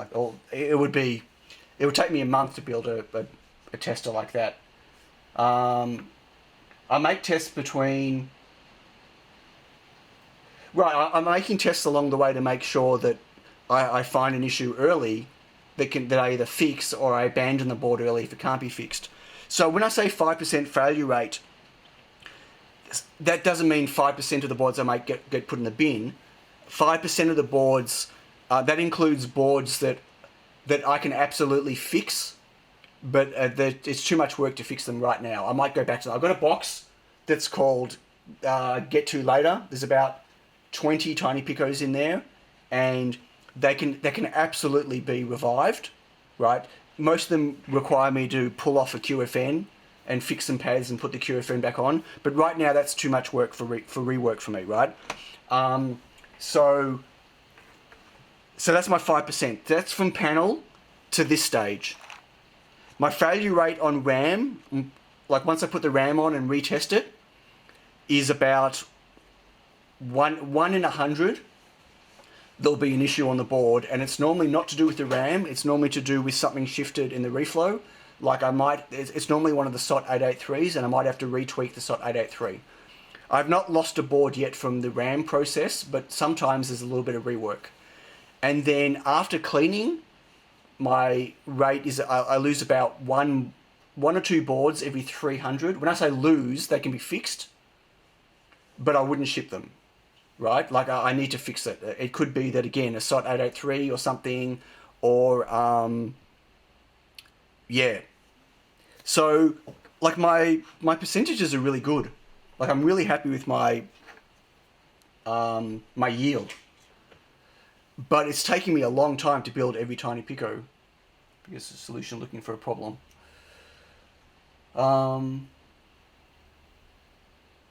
Okay, I need to switch glasses so I can see what I'm putting the RAM on. So I can't see the screen. I need to also tell you about my test jig, but I'll do it in a second. Okay, so with these glasses on, it allows me to put the RAM on and not have to use a magnifying glass, but they're short distance and I can't see their chat. Hello, Alexander. Oh, message retracted. Oh, I got a super chat of $1 and then a message retracted. Have you tried 3D printed stencils? Yeah, I can't do the precision for this. I don't have a 0.2mm nozzle. I've only got a 0.4. I could get one. I don't want to, but no, it's not worth trying. Not for TinyPICO. I mean, for general stuff, sure, I can use my laser cutter for stencils. Like, I built stencils for my Wi-Fi clock with my laser cutter that I provided with the kits. But you can't do the precision of the TinyPICO. Not with a laser cutter or a 3D printer. Did you factor 3 rounds of Q&A and cleaning into the cost? Not even close. No. And you know what? I don't even need it. But I am paranoid. I'm absolutely paranoid. I do not want anyone to get a faulty board. Apart from the fact a faulty board costs me a fortune. If you think about it, right? Replacing the board and having to pay for reshipping for a faulty board is more than I make on 3 boards. So I don't want to have to cover the cost of replacing boards if I don't have to. But I also have an unnatural level of vanity. It's true when it comes to the quality of the stuff that I ship out. Like the fact that I sold a couple of Reflow Masters with a bodged cap on it, like, horrified me. Like, completely horrified me. I'm not, after all this work, I'm not, and the amount of time people have been waiting, sorry, this is not even on camera very well, I apologise. For the amount of time people have been waiting for these, I am not shipping a faulty board out to anyone. Wow, that's a lot of retraction that happened. What did I miss? Wow, why is all these retractions happening? Who's retracting messages?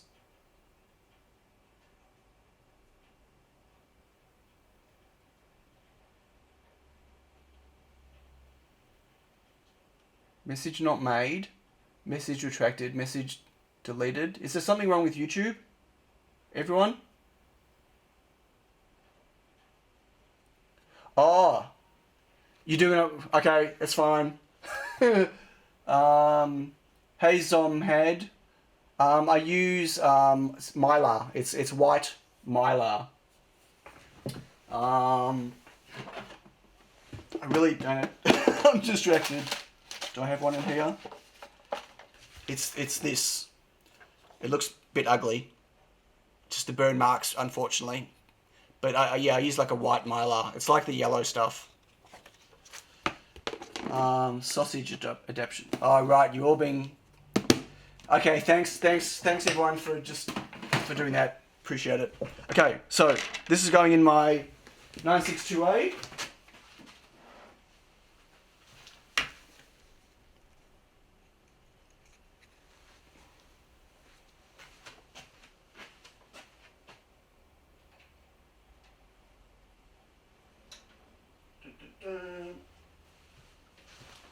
Okay, that's going.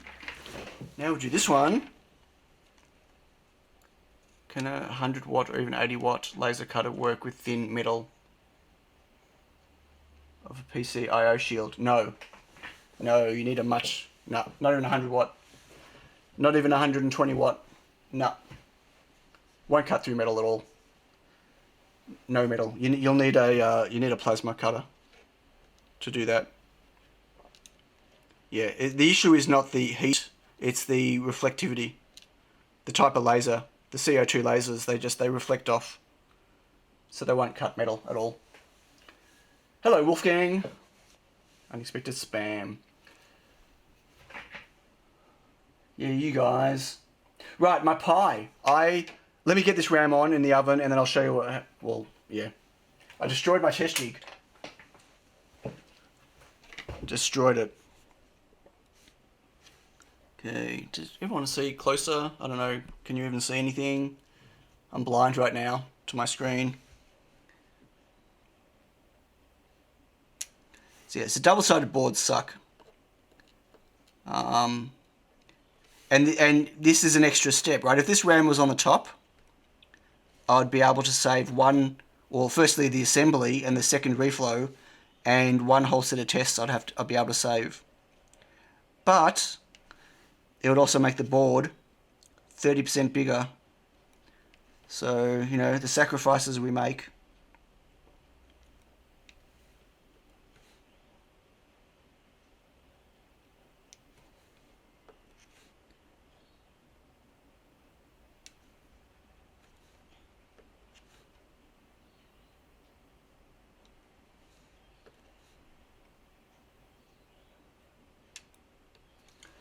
Wow, my eyes. Need a particular wavelength of laser. Where's Steve-O? I don't know, he wasn't here last week either. You'd think I'd know about lasers, but I wasn't sure if 100 watt. No, it won't do it, not even close. Air assist can cut 2mm of steel. Right, but that's a 150 to 280 watt. Hello, Geekoid. That's a bit more powerful than 100. And yeah, that's the other thing as well. It depends how you air assist it. But yeah, 2mm of steel. Really? Really? I don't know about 150. 280? I don't know about 150. But I don't have one, so I don't know. Okay, so now we put into my other oven.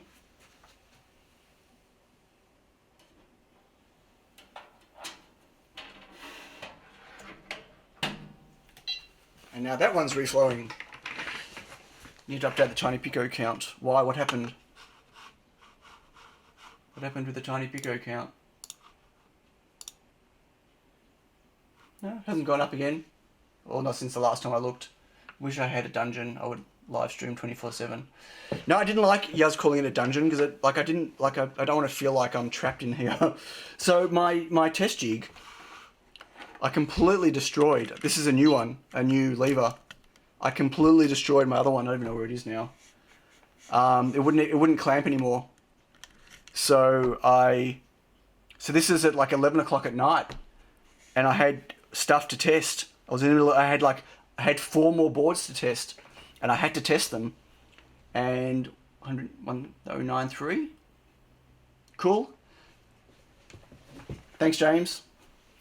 And so I pulled all this apart to put the new clamp on, totally forgetting that I had to cut for this hole. I don't know if you all remember. It's got a special. Anyway, so I'm like drilling and dremeling in my office, in my garage at like 11, quarter past 11 at night, trying to remake this so I could finish my last 4 boards. This is not as nice. It's not as smooth as the other one was, but it's usable. It's not as bad as that first one. Not this on I tested, but for example, okay, I believe you. Was it with a 150 though? There's a big difference between a 150 and a 280. Yeah, let's hope for 1100 on the stream, but it probably won't happen. 7 more on the stream. Anyway, so my poor test jig got a bit of a shellacking, and also having trouble getting these to be exactly right. I don't want them tight. I don't want to use that lock stuff. I want them loose. I need to have a bit of give here when it's clamping down, right? I need it to adjust itself because it pushes the board better. But because of that little give, it gets looser and looser. I've got to keep fixing it all the time. Anyone know a place, preferably not the UK, who could cut custom I/O shields? I'm sure there are plenty of places that can do it, that have good enough cutters. You can't do it on an 80 watt. No. I can't even cut through foil on an 80 watt. What? Who's saying 1100? Nylock. Right, it was a 280, sure. Yeah, thinner than 2mm with a 150, sure. I just don't think you're going to get 2mm steel with a 150. That was all I was saying. Yeah, at 280, I wouldn't be surprised. Like 2mm of steel's damn thick. And for graphic supporters rotation. Okay, so can everyone hear the T962A going? Anyway, I need to do more RAM. I need to do more stenciling. Come on, Sion. Stop talking. This is why I've got extra boards. Whoa. Okay. Waffle, Sion's waffling.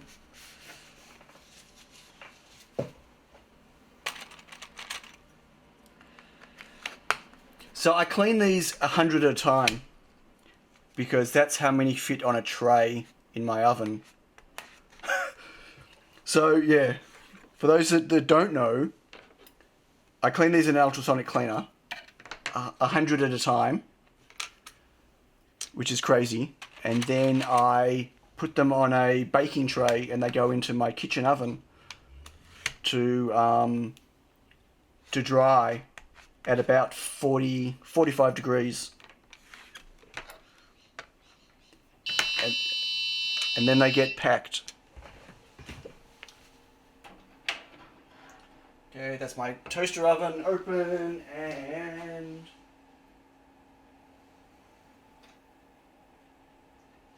you let them cool down so you don't get to see much of the reflowing. It's not that exciting. How you can talk and work, I can't. Hello, I'm not Chuck. I'm having trouble today doing that. How much board you have to make? How many more do I have to make? About 280, 204, 200 and something. I don't know, because the campaign's not finished. It's still got a day and a half to go, and you come here to hear me. Oh, thank you, Julian. And the campaign's not finished, and when the campaign finishes, people can still keep buying it. It gets classed as a pre-order. So there's no finish line on how many TinyPICOs I need to make. Plus, I need to make stock for Tindy. Plus, oh, thanks, Alan. Hot oats and coffee, yum. Yeah, plus I need to make stock for Tindy. Plus, potentially, Crowd Supply will take stock. And maybe, hopefully, they'll be able to get it into somewhere like SparkFun. Wouldn't it be cool if SparkFun sold them? So I have no idea how many more TinyPICOs I need to keep making. My assumption right now is there'll be many, many hundreds more once the campaign's done. I hope there's many hundreds more.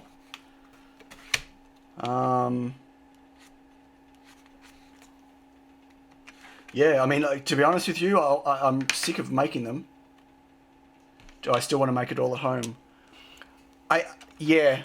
So, I don't believe, as I've said, I don't believe that any of the cheap Chinese PCBA options out there can manufacture my TinyPICO for me. I don't believe the yield I'll get back will be good. Bottom line. Like, I know the board, I'm not trying to tout myself as being better than them. Like, I'm not, don't get me wrong. I know this board intimately. I know all the manufacturing issues with it. And are there companies that can build these for me? Absolutely. But not at a cheap price. Not at a price that's affordable. Right? But the Chinese PCBA, not a chance. Like the cheap stuff. I'm talking about, PCB Way or Electro or whatever else. I don't believe they can do this precision and give me an okay yield. But no, I'm not trapped, because my plan was to always be fully self-sufficient with manufacturing here. I always wanted to manufacture here. Right? That was always my plan. But these are a nightmare to make. Right? Like I did form and function over manufacturability. 1, 2, 3, 4, 5, 6, 7, 8, 9, 10. Right? I didn't take into account manufacturability when I designed these. and I will never make that same mistake again. Or I'll make that same mistake knowingly. Like, I'll do it willingly. Does that make sense? I was going to order a 4-pack to go with the ones already ordered. Wait, I'm confused. Why do you need a... If you've already ordered some, why do you need more? See on Musk. No, I'm not a Musk. I wish, but no. Campaign not finished, but all shield packs and play packs are gone. Hello! Did you call things? Yes, well, I can only sell TinyPICOs now, yes, but I've still got 25 of each shield to make, because I was going to stop it at 100 and 150, 100 for the play shield and 150 for the shields, but I got to those 2 levels with still a week and a half left of the campaign, and I thought that was bad form, so I increased it another 25, and now I have to make another 25 of them, unfortunately. So there's more shields to be made still. Hello to anyone I haven't said hi to. Charles, I think. Did I say hi to you, Geekoid? I think I mean, I've been talking to you, but I don't know if I said hi. 20 ESP would have the handle USB to high speed. It would have been amazing. Well, it will. Oh. Well, the new SP32 will. Looks good. Better than the Chinese cheap junk.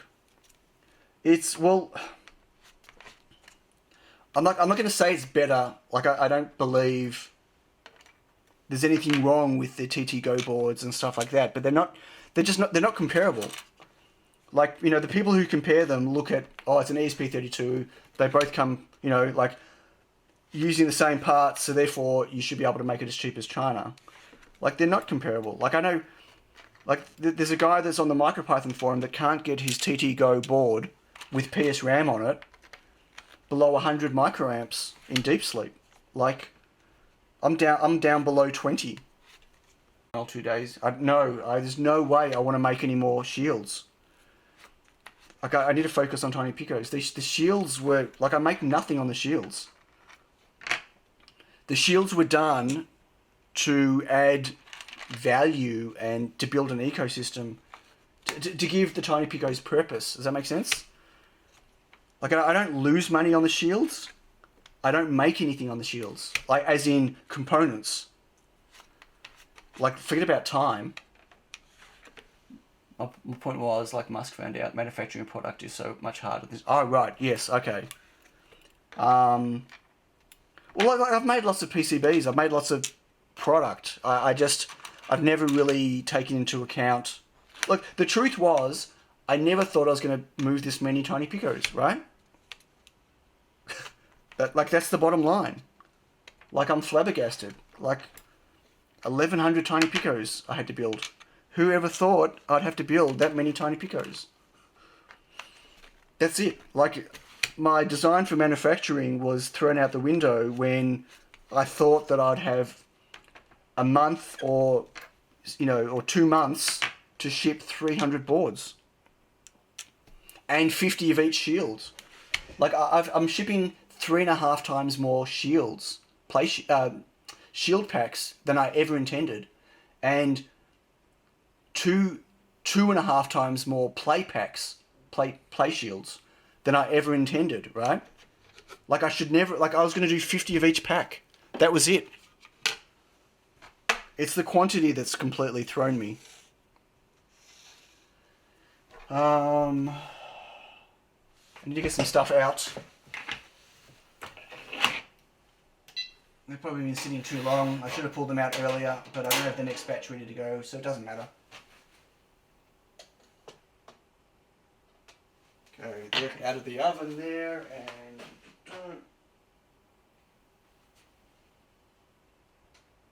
So they go out, and then they sit on heat sinks just to pull the last heat off. I thought about taking out a loan just to buy 1,000. I'm just building in the next 4 weeks. Charles, I would not love you if you did that. I need a break from building TinyPICOs. I got to tell you, it's been like, I'm having a ball in that I'm blown away by this whole process.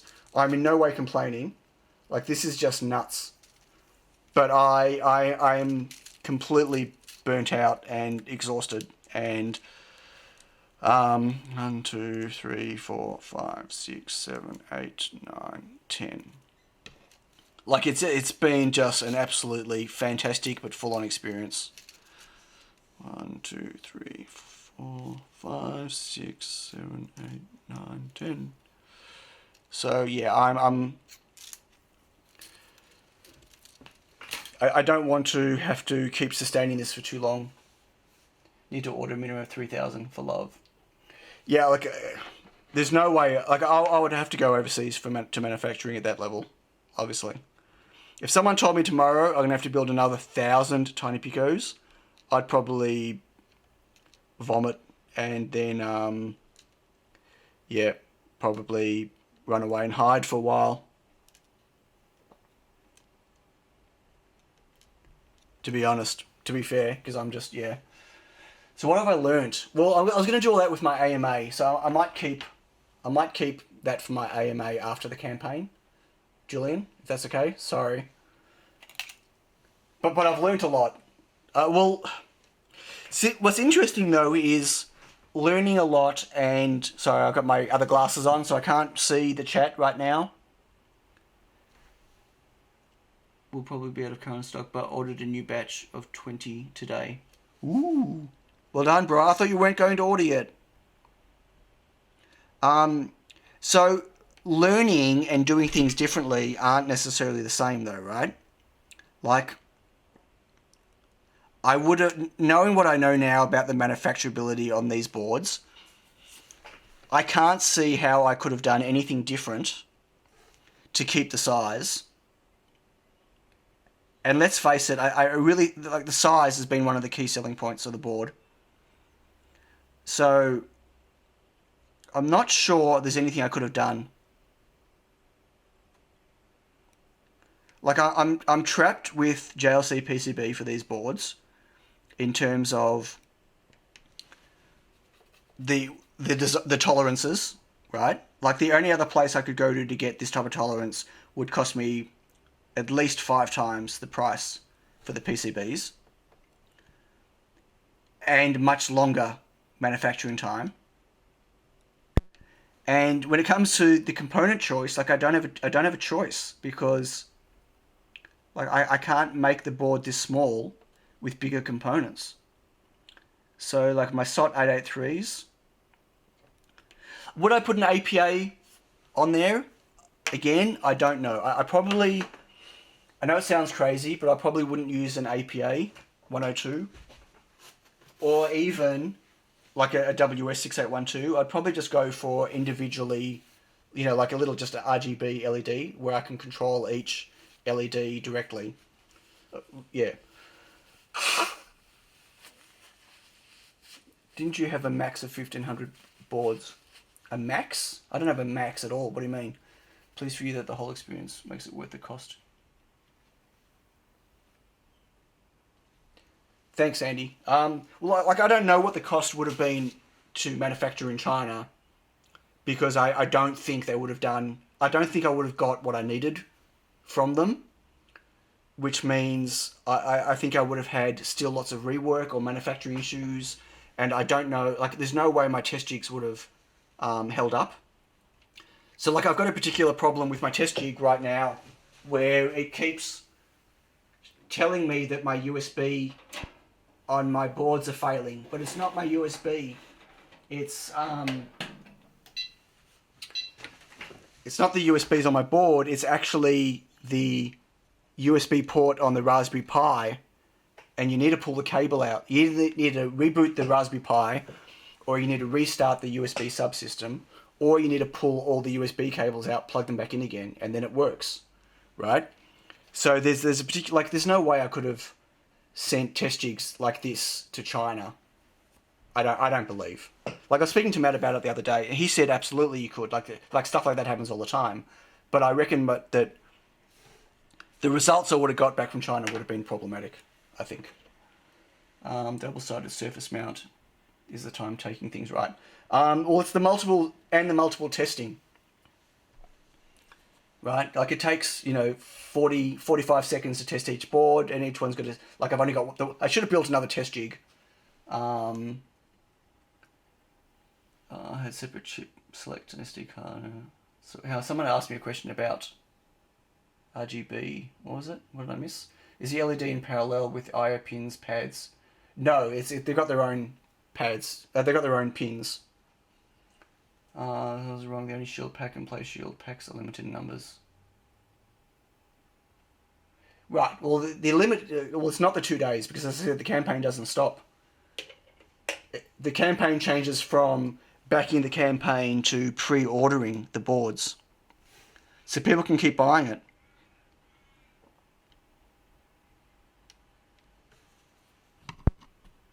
So I don't know how many boards it's going to be. And I've already run out a bunch of parts and I had to reorder. I've had stuff coming in again all week. Because a lot of, obviously with the Pico D4s, I ordered 2,000 of them. But with a lot of the parts, like the antennas, I only ordered 1,000. They come in reels of 1,000, so I ordered a reel. Well, of course, I've run out, so I'm on my next reel. And like with the APAs, I had a reel of 1,000. I just got my second reel. I actually ran out yesterday.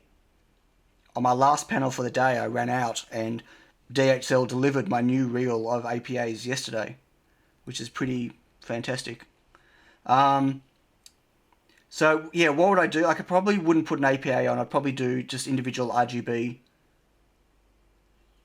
Like an RGB LED, but where each pin, it's 4 pins. It's ground and then an RG and a B connection. So it would still take the same amount of I/O, but I wouldn't need the transistor or the pull-up, which would save me one of the SOT 883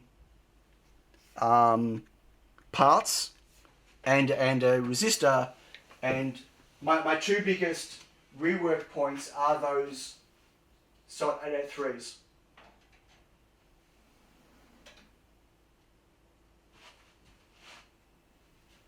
So removing one of those would remove the amount of rework I need to do. Okay, that's one. So they've both been reflowed. Assume the campaign would end and you would start selling unlimited on Tindy.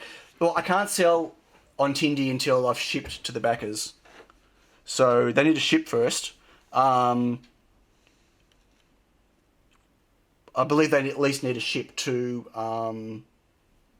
Crowd Supply. I'm not sure exactly how it works. So what did I miss? Glad you check the boards yourself, like you said, compared to send the jigs to China. Right, no, if I'd got them made in China, I would absolutely, they'd have to be sent back to me anyway, because I need to pack them. And again, packing them takes time, like... Sorry, I had to open that. I'll show you. Like these, I've got boxes of TinyPICOs. These are all packed. So like that's a pack, right? That's a single TinyPICO pack. So it's got to be labelled. Cards got to go in there. All the different bits got to go in there. Like I need to do all this still. So they would have had to come to me anyway to do this. Because there's no way I would have done that in China. And there's no way I would have let a board go from China to Crowd Supply without checking it. Not a chance. I've got too much writing on this. So like my reputation, whatever their reputation is, my reputation is on the line. And there's just no way I'm letting stuff go out without testing it. If you want them quicker, order now before the end of the campaign. Maybe. I don't think they'll be any quicker. So you've been doing thousands with 100 size manufacturing setup. A bit problematic for the long run, like you said. Yeah, absolutely. I never expected this number. Like, that's why I ran out and bought a pick and place machine. Is the lower right crooked? Lower right. This one? Is the RAM crooked? No. I think the board on an angle. It's slightly to the left of the pads. Well, that's actually, if you look at the silk,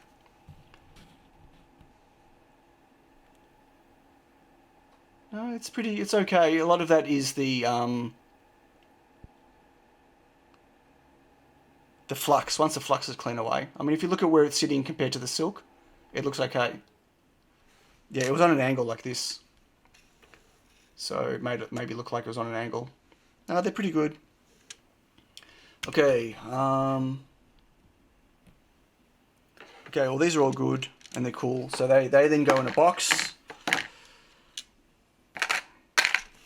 And then I end up with a bunch to test.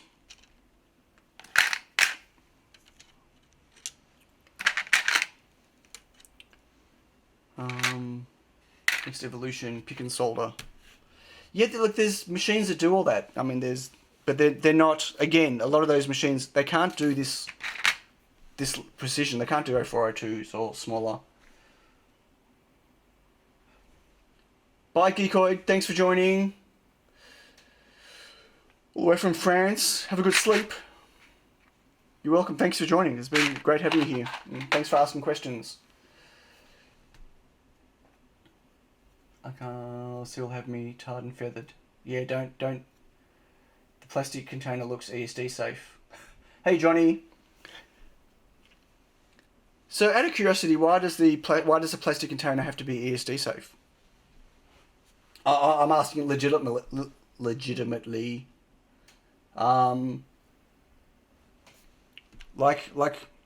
There's a lot of ESD safe, whatever paranoia out there. I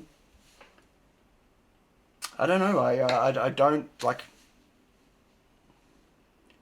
what's possibly going to happen to them sitting in this container?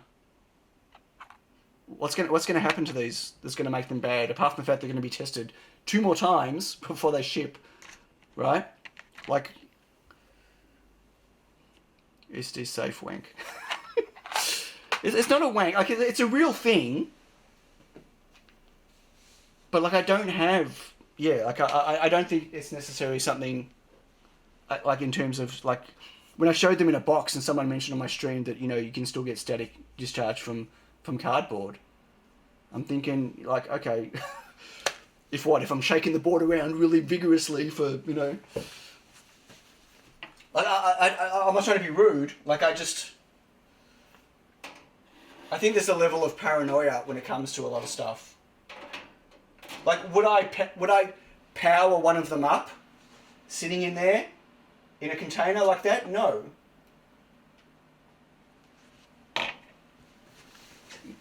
But just sitting in the container, I think they're fine. It's that you never know if something has got zapped, and the fault doesn't show up right away.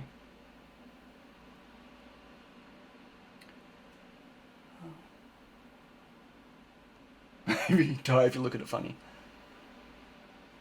I think manufacturers should be ESD paranoid. I think in a manufacturing environment and in a parts storage environment and in a way parts are handled from storage to manufacturing, you should be absolutely, you should be absolutely careful. Paranoid, maybe not, but you should be careful, absolutely. But like I don't believe storing stuff like this in a container like this is in any way problematic. To like, would I store the loose ICs in a container like this? No. But I don't know.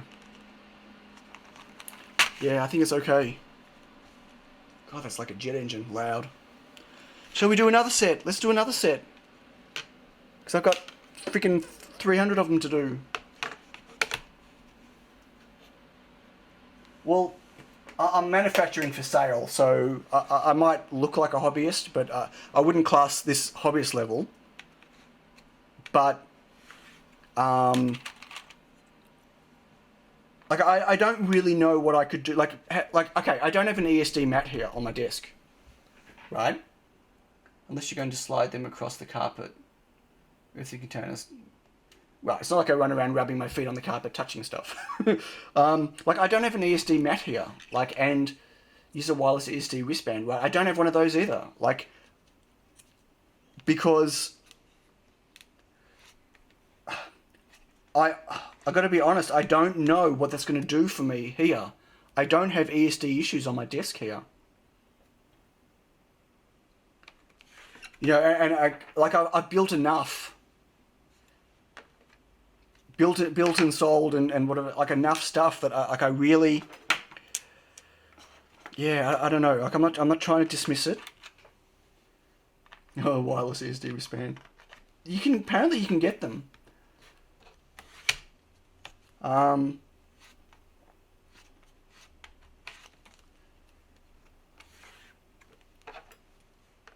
Like I've looked at it getting ESD mats and wristbands so many times. Right? And apart from the fact that getting I need a large mat, getting large ones is not cheap. Like the type of stuff I'm working with isn't overly susceptible. I did spray my carpet with anti-static stuff ages ago. I don't know how often you're supposed to do it though. Like I just don't know if any of the stuff I'm working on really honestly is susceptible to ESD. Like I'm not storing my stuff in ways that it could really be affected. I mean, I took the RAM out and stuck it on the here before I put it on the board. Like, am I really going to get static from... Anyway. Is this the wrong question to be asking when I'm showing people how I make my TinyPICOs? I'm probably going to freak some people out, but... You know, drive a copper rod into your leg and nail into my here, into the temple of my head. On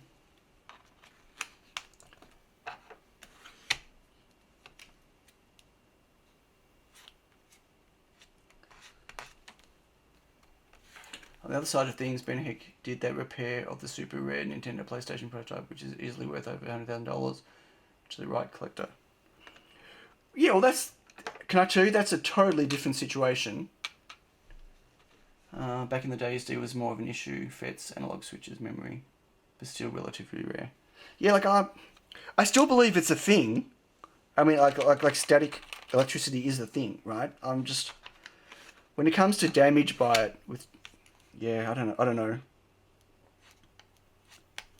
Like I think there are more important things to consider with the assembly and manufacturing process than static, I believe. The problem with static damage is it's not always immediately evident, but certainly not the issue it was back in. Sure, but I also think that there are plenty of other things that could be like fail late as well. Like it's just as likely that I'm going to have a cap go on me on a board, not through static issues, than I will with a static related issue, if that makes you. Don't zap you may have a problem. No, I don't get zapped with anything in here. Well, it depends. I've got one pair of shoes that I do not wear in here that I get zapped everywhere with.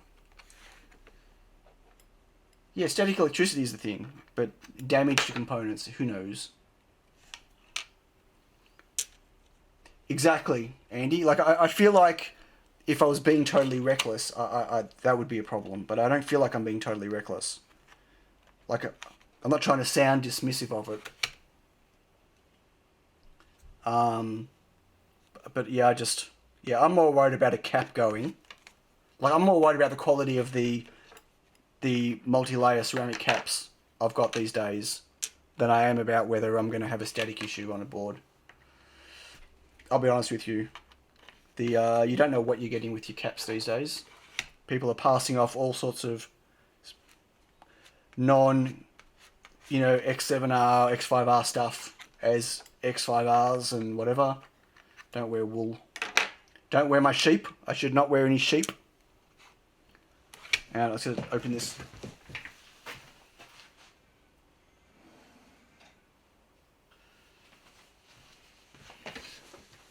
Can I just say that I made a little suggestion to Brian, like that, and the guys are already on it. Brian's awesome. Brian is such a nice, awesome guy. And he doesn't need sleep. Definitely don't need to see or feel a static zap to kill a chip. That'll be the wrong side.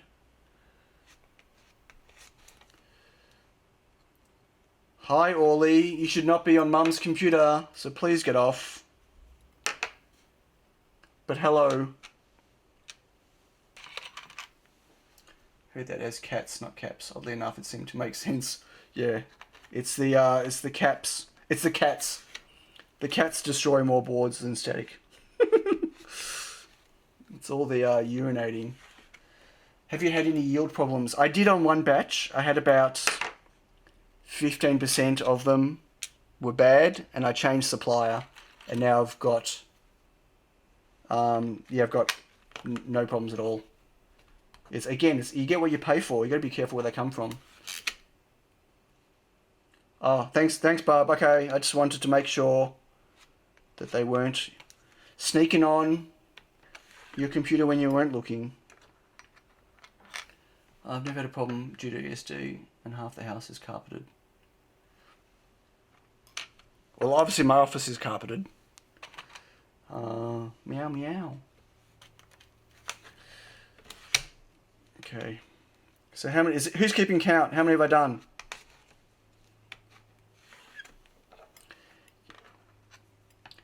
Like, getting reliable RGB LEDs from Ali is kind of hard. I had a supplier that I got really reliable stuff. I had like reels and reels and reels, and the last reel I bought was about 30% of them were unreliable. I've done X. It's the same with all parts, really. Electrostatic cats. Lots. I haven't done lots. I've done barely enough. So I've done 20 that have been reflowed, another 20 that just came out of the oven, and I'm doing another 20 now. So that's 60. Guys, come on, you got to keep up. It's not enough. It's not even made a dent in here, look. Not even made a dent. Oh, let's talk about another problem I've had with this new batch of boards, shall we? Because I've not finished with that. I've done 7 million. Thanks, bub. Gadget reboot or pile of stuff who ordered FETs and got... Yeah, well, there's that as well, right? Like getting the right parts. Someone on Twitter, I can't remember who it was, also they ordered from DigiKey, they ordered blue LEDs and they got yellow. But they're labelled blue. Like the bag's labelled blue. Any plans? Hello, Tim. I would love a conveyor reflow oven. That did not go through. I would love one, like a T5. But they're expensive. They're like $4,500 US. I would actually, you know what I would love? I would love a proper stenciling system. Not one of those crap ones from China, and not one of those semi-automated $1,000 ones. You guys would love a chef. You know, okay, well, there's that. I would love a chef too. I would love like a proper, but they're between $20,000 and $40,000. A fully automated stenciling system. My biggest pain point is stenciling. It's the thing I hate the most because it's got to be perfect. If you start with a bad paste application, your boards are screwed. It's just going to be so much rework for you. Machine conveyor reflow. There's like the Post Hotel toasters, Reflow Master 2. Yeah, they're a bit more advanced than the hotel toasters, I got to say. And I will not be making one. No. It won't even be Reflow Master 10. Don't worry about what you've done. We will wait. What? What are we talking about? Did I lost my train of thought?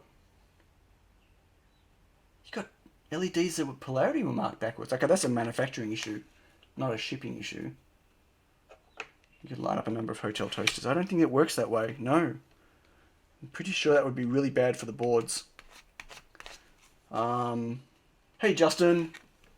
Wow. It's good turnout today, folks. Really good turnout. And lots of new faces, or what's our peak and current now? I just want to see what the peak and current is. 0. Oh, no, 124 still.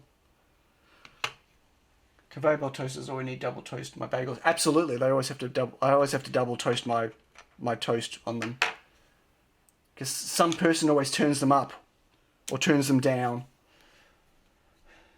I can be the Rosamund chef and cook some TinyPICOs, right? Well, I told you I use my toaster, my oven in the house to dry off my TinyPICOs. So technically, the chef in the house does that.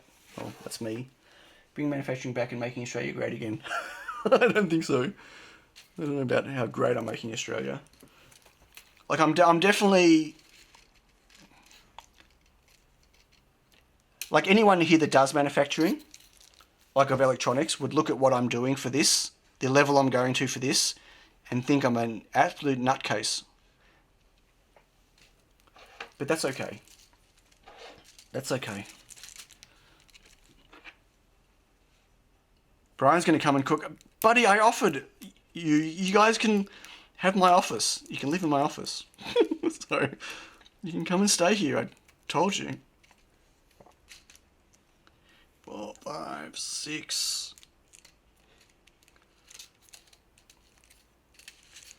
And 1, 2, 3, 4, 5, 6, 7, 8, 9, 10. Is that 10? Hope so. Okay, stencil printing is definitely the expensive thing. Automate semi-auto in panels possible if you can find something secondhand. Yeah, the semi-auto stuff's like, it's got to be a high-end semi-auto. Like, the cheaper semi-auto stuff is really bad. Like, it's just not worth it.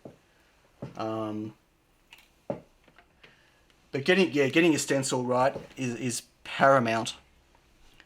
And like, yeah, it's not worth. Like, sometimes I'll do a stencil. Like, I'll paste a panel, and I'll know that one of the boards just isn't good.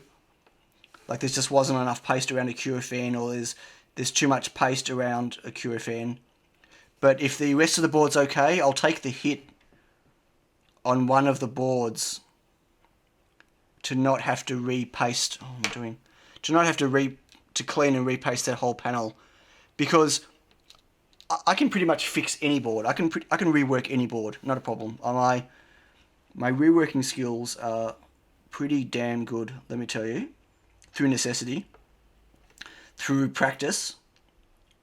So, like, I'm not afraid of pulling a whole TinyPICO board apart and redoing it, but I won't, because it doesn't make any sense for my time frame right now. But what's killing me at the moment is having to realign my stencil for every panel. For this new batch. It's just a really big slowdown. Okay, that's one. Sorry, I'll check the chat in a second because I can't see with those glasses. Oh, is everyone wanting Yaz to come in again? Oh, didn't take the old one out.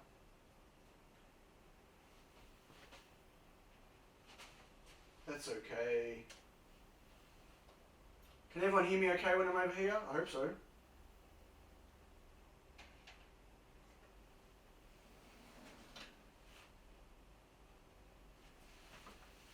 I definitely need a fume just a dungeon. I really need a fume extraction system though for my reflow ovens here. It's just not good. I'm definitely killing myself faster than I need to be. You can just hear me? Okay, sorry. I was facing the other direction. Looking from a window above is like a story of yours. Oh, you guys. Should I stop streaming? Maybe Yaz can start streaming on a Wednesday. I'll take the kids to school and Yaz can stream. What do you think? She's going to have to learn to solder though, isn't she? Julian? I'm pretty sure.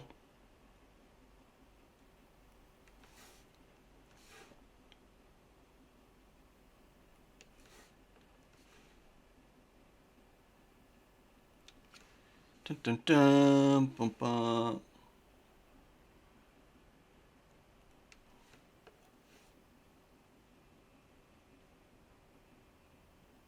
So slow. I'm normally faster at this, but the distraction of the chat slowed me down a bit.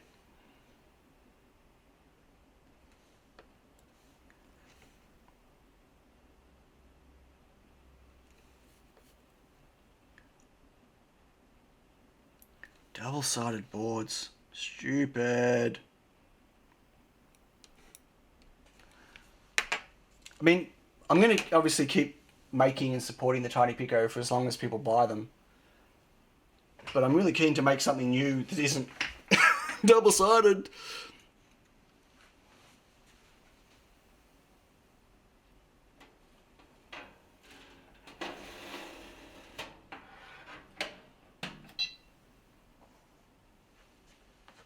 Like, if my, now, let me just grab the other panel.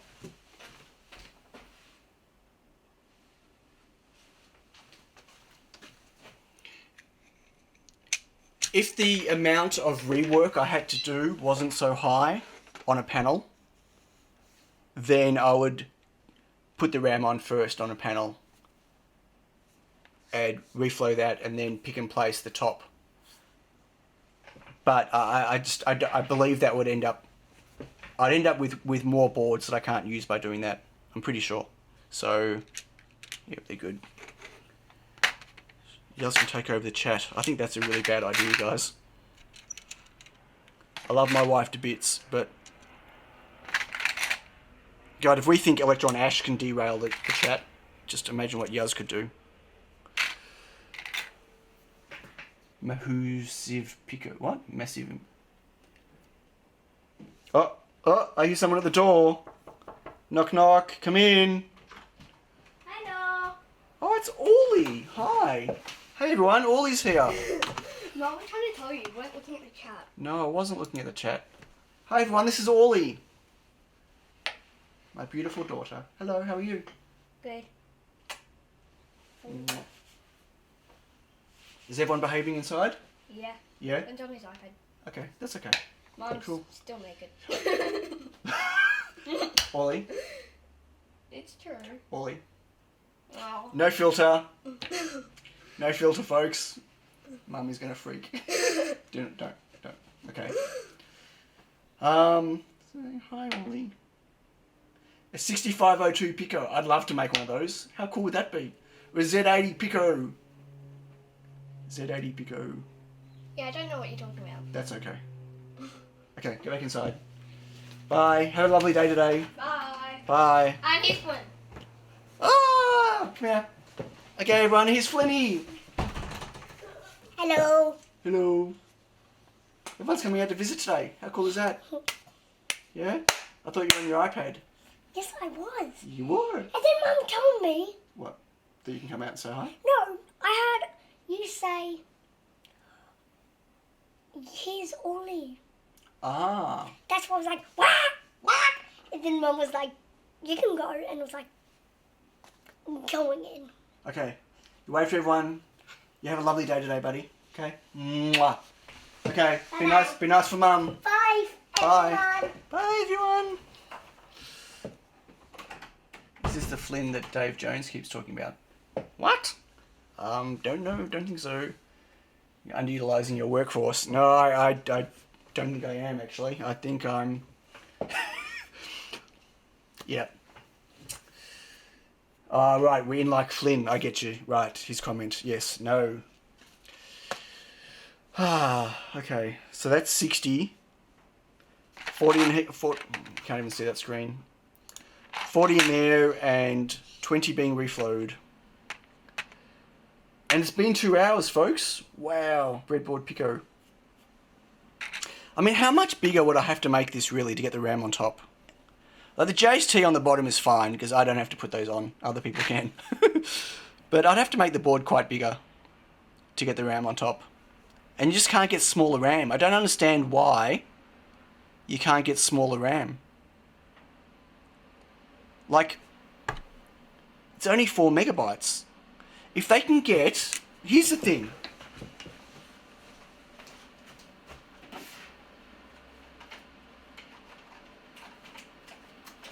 Oh, I can't find... Here we go.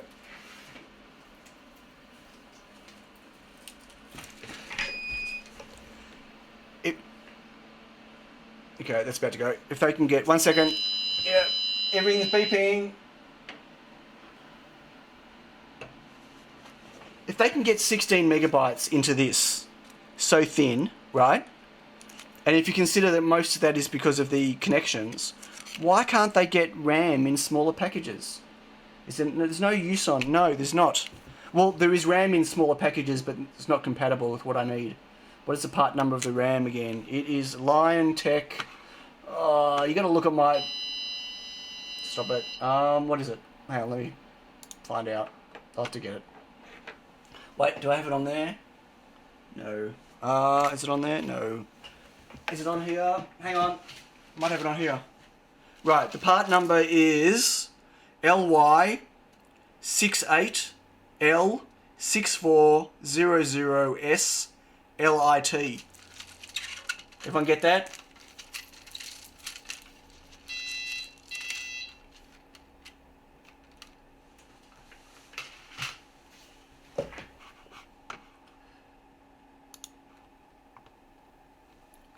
So these are 8 meg chips, but well, the ESP technically 32 can't address all 16 meg, not easily. You need to use page switching.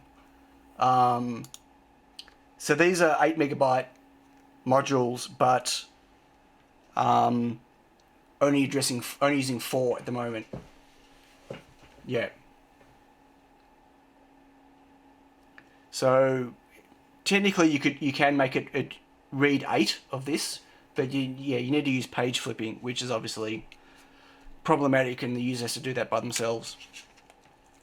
So anyway, yeah, I wish that if the RAM was smaller, I'd try to squeeze it on the top.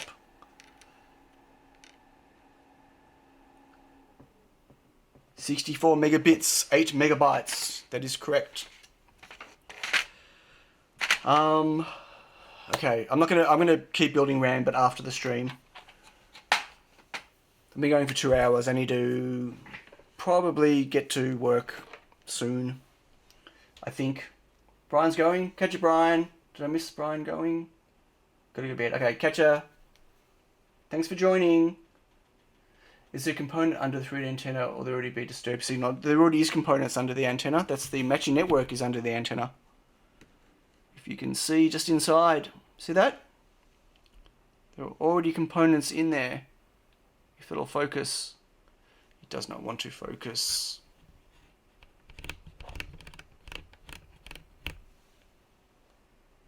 It's because of the shiny behind it. Hang on.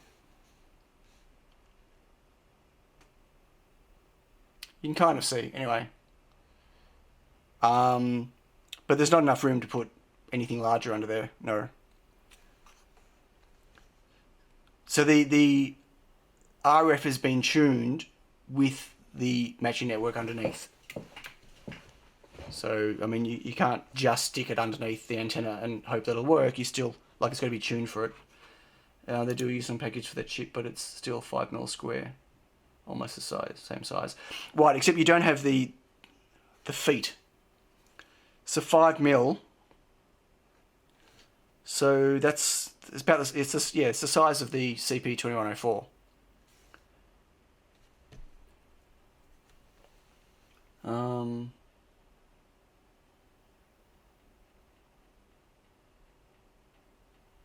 Bye Yuri, thanks for joining. What else did I miss?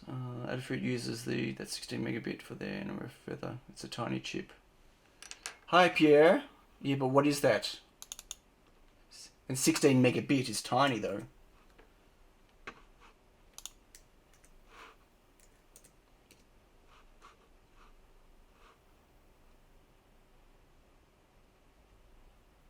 Oh, that's flash. No, this is not flash. This is RAM.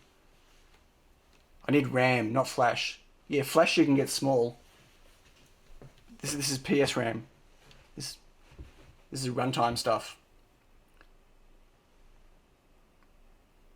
So yeah, that's there's plenty of flash already. There's 4 megabytes, 2 or 4 megabytes of this. I think 4 megabytes of flash. But yeah, it's a RAM issue. Yeah, big difference between RAM and flash. And I just don't understand why RAM takes up so much more space than flash does, to be honest with you. But whatever. Takes up less space per bit, hence why they can cram more into a smaller chip. Yeah, but why? Why does it take less space? Someone teach me about the difference. I mean, I understand the difference, but in terms of why something like flash can take so much less space.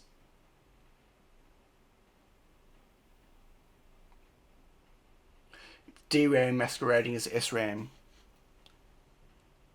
Well, it's SDRAM, isn't it? Isn't that what PSRAM is? One transistor instead of two. Right. Okay. Well, that makes sense then. Because physics. I don't believe it. If they can make a MOSFET, if they can make a pre-biased MOSFET and a pre-biased PNP transistor that big, and it's pre-biased, so it's got a resistor in it, and you can get them dual resistors as well, the same size, then I believe they can make, absolutely they can make RAM smaller. They just don't need to. Based on capacitive charges in each cell, it takes up far less space, but requires constant refreshing. We found loads of...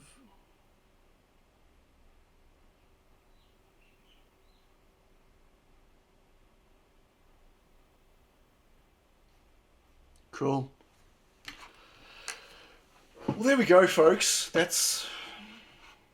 I honestly thought I'd get 100 bits of RAM done, but I waffled for an hour at the start, didn't I? So I didn't even drink my drink.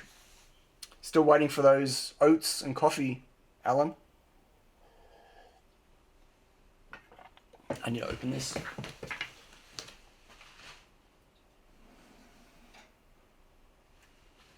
So at least my T962A is getting some use.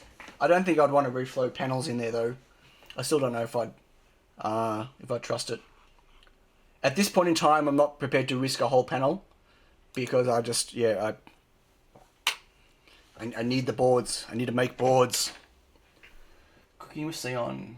PSRAM has more components than DRAM, I think, but doesn't require as much trickery and current to keep running. Yeah, it's pretty low powered. It's about 80 microamps, I think, the PSRAM. Getting spoopy all of here. What?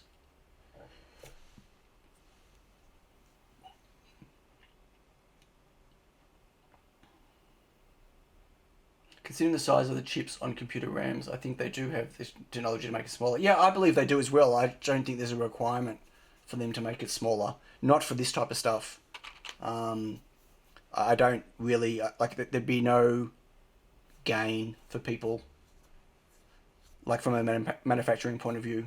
I mean, for me there would be, maybe. But, like, they'd have to get it like a quarter of the size for me to be able to get it on top. And even still... I'd have to make the board a bit bigger to get it on top. Like, there's no space even for a package that's a quarter of the size of that QFN. Because, like, it looks like there's empty space here, but there's not. Like, that's empty because it's full of wires. Because I've got no other place to route it through. Right? And over here, I can't get more stuff next to the antenna. I need to keep that clear. That's where the antenna trace goes. So it needs ground clearance around the antenna trace to the antenna. So there's no... What looks like space on here is not space. It's all used. I mean, if you look at the back, you can see all the wires. There's, people are saying, why don't you stick pads on the back? Break out more I/O. Where? Imagine how small the pad would have to be to fit in that space there somewhere. Like that. That's one advantage of having flux on the board, is you get to see all the little wires. Who else is going? Sorry, I missed. I feel better with blowing off some steam at the start of the stream. It's good for the soul. Yeah, like I wasn't going to rag on JLC PCB about the stencil. And I wasn't going to rag about the solder mask, even though it really frustrated me. But when I found out that the panels are all different size, that just... No. Because what happened was I finally recalibrated the board and built a panel, and it was great. And then I put the second one in and went to build it, and it was wrong. And I took a look, and in that whole batch of 50, boards are different sizes to each other.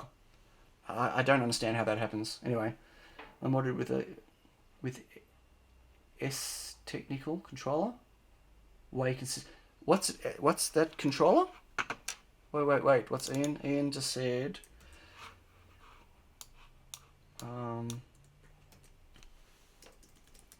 Is that... There was... Whoops, that's not it. There was one controller that looked interesting, but he wasn't making it anymore. And to be honest with you, I've been planning on making a reflow master for it. I just haven't got a chance to. I wonder if your TinyPICO can run Doom already with a suitable LCD. Well, it's an ESP32. Could do whatever an ESP32 can. ES Technical Reflow Viewer. Oven Controller. Oops, that was the wrong one. Oh, everyone's going, but I'm still talking. But okay, you can all go. Bye. Thanks for joining. Wow, let's have a look at this. Right, is that the one that he's not making anymore? That's not in stock?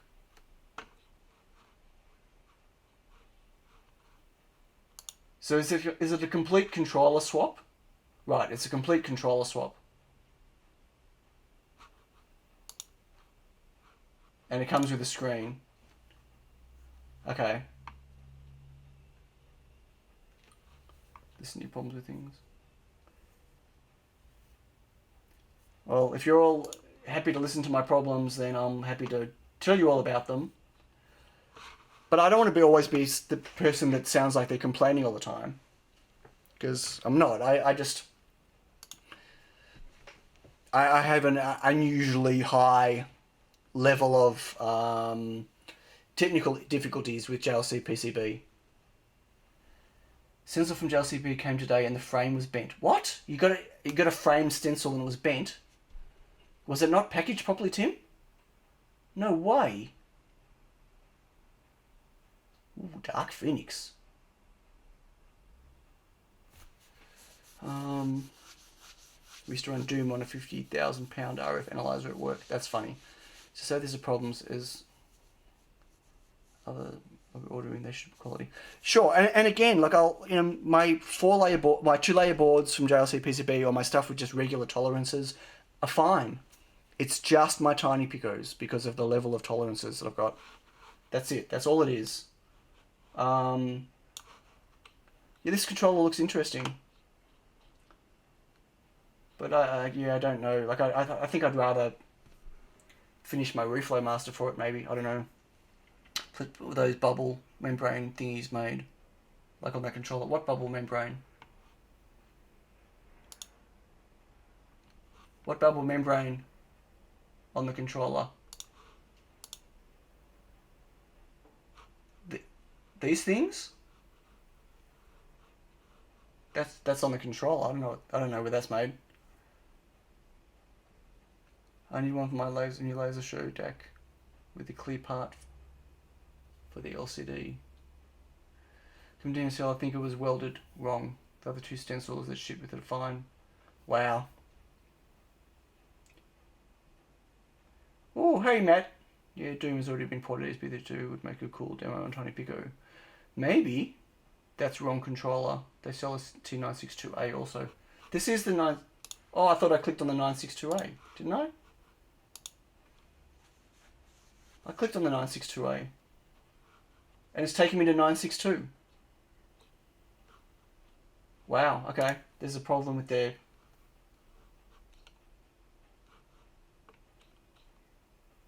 (962A). Right, here we go. Right, this is the one I saw. Complete upgrade package. I think this is the one that he doesn't have in stock anymore. Maybe I'm wrong.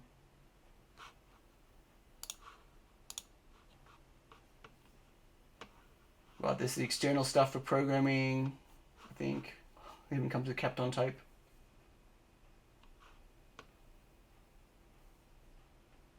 Interesting. Okay. I'll have a look more. Hey Johnny, does it not support... It does... Well, it doesn't...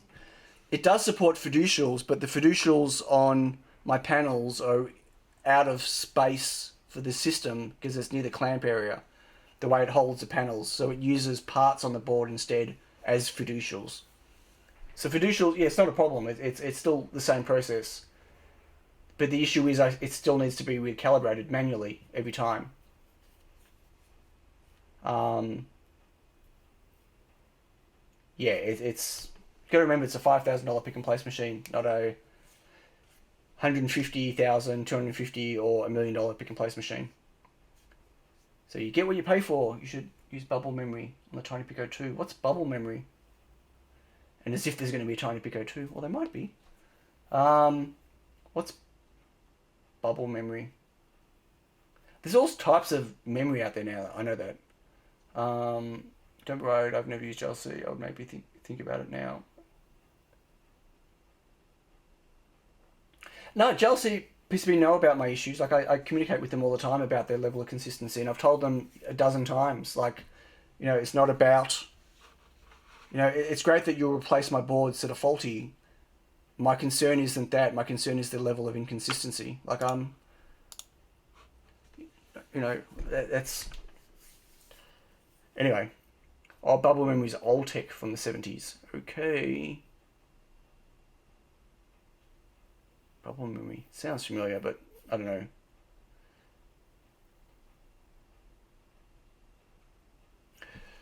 Cool. Okay, well, one final check of the campaign. I bet you we have not gone over 1100.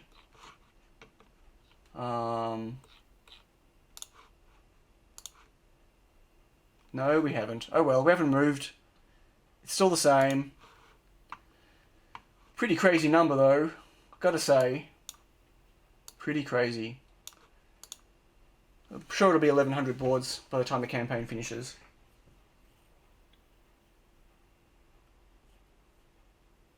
The Odroid Go does have some emulators already. The Odroid Go. Core memory for the Mega Pico. Yeah. So can I tell you... I'll tell you quickly what my idea is for what I might do next with the TinyPico. And still no punchline. Yeah, what's the punchline? What are we doing for the punchline? What? 3276... Oh, very... Okay. Electronation, I got that one. So, like, obviously we've spoken about the... Oops, wrong screen. We've spoken about the Pro board, which I'm thinking of doing. Which I'm still thinking of doing. I just don't know what's going to go on there. I don't know what I'm going to do about that. I'm thinking... And there's the Nano, but I don't think I'm going to do the Nano. Well, that's for another time. I'm thinking of making a version of this board, though, that doesn't have the USB on it. Exactly the same size. But it'll have no USB, no serial chip. So it'll have no dual NPN, no serial chip, no USB on it. It'll have everything else. It'll have a header for a programmer to be able to program it. But it'll have the RAM on top and maybe even the JST on top. So there's nothing at all on the bottom. So it's kind of like a TinyPico Lite. I'm thinking of calling it maybe. And it may or it may not have the APA. It might not have the APA either. I don't know. I like the APA. Wasn't that pretty much the Nano? No. Really?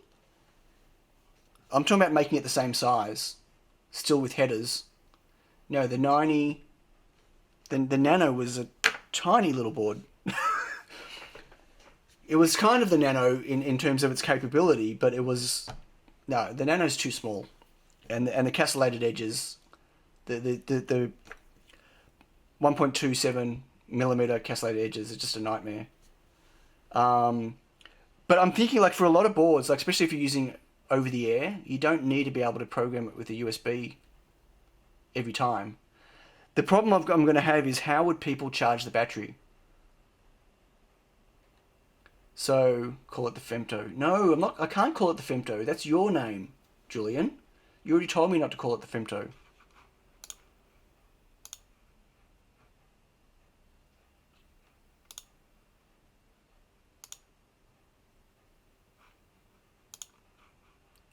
Well, did I just put Electron Ash in timeout by accident?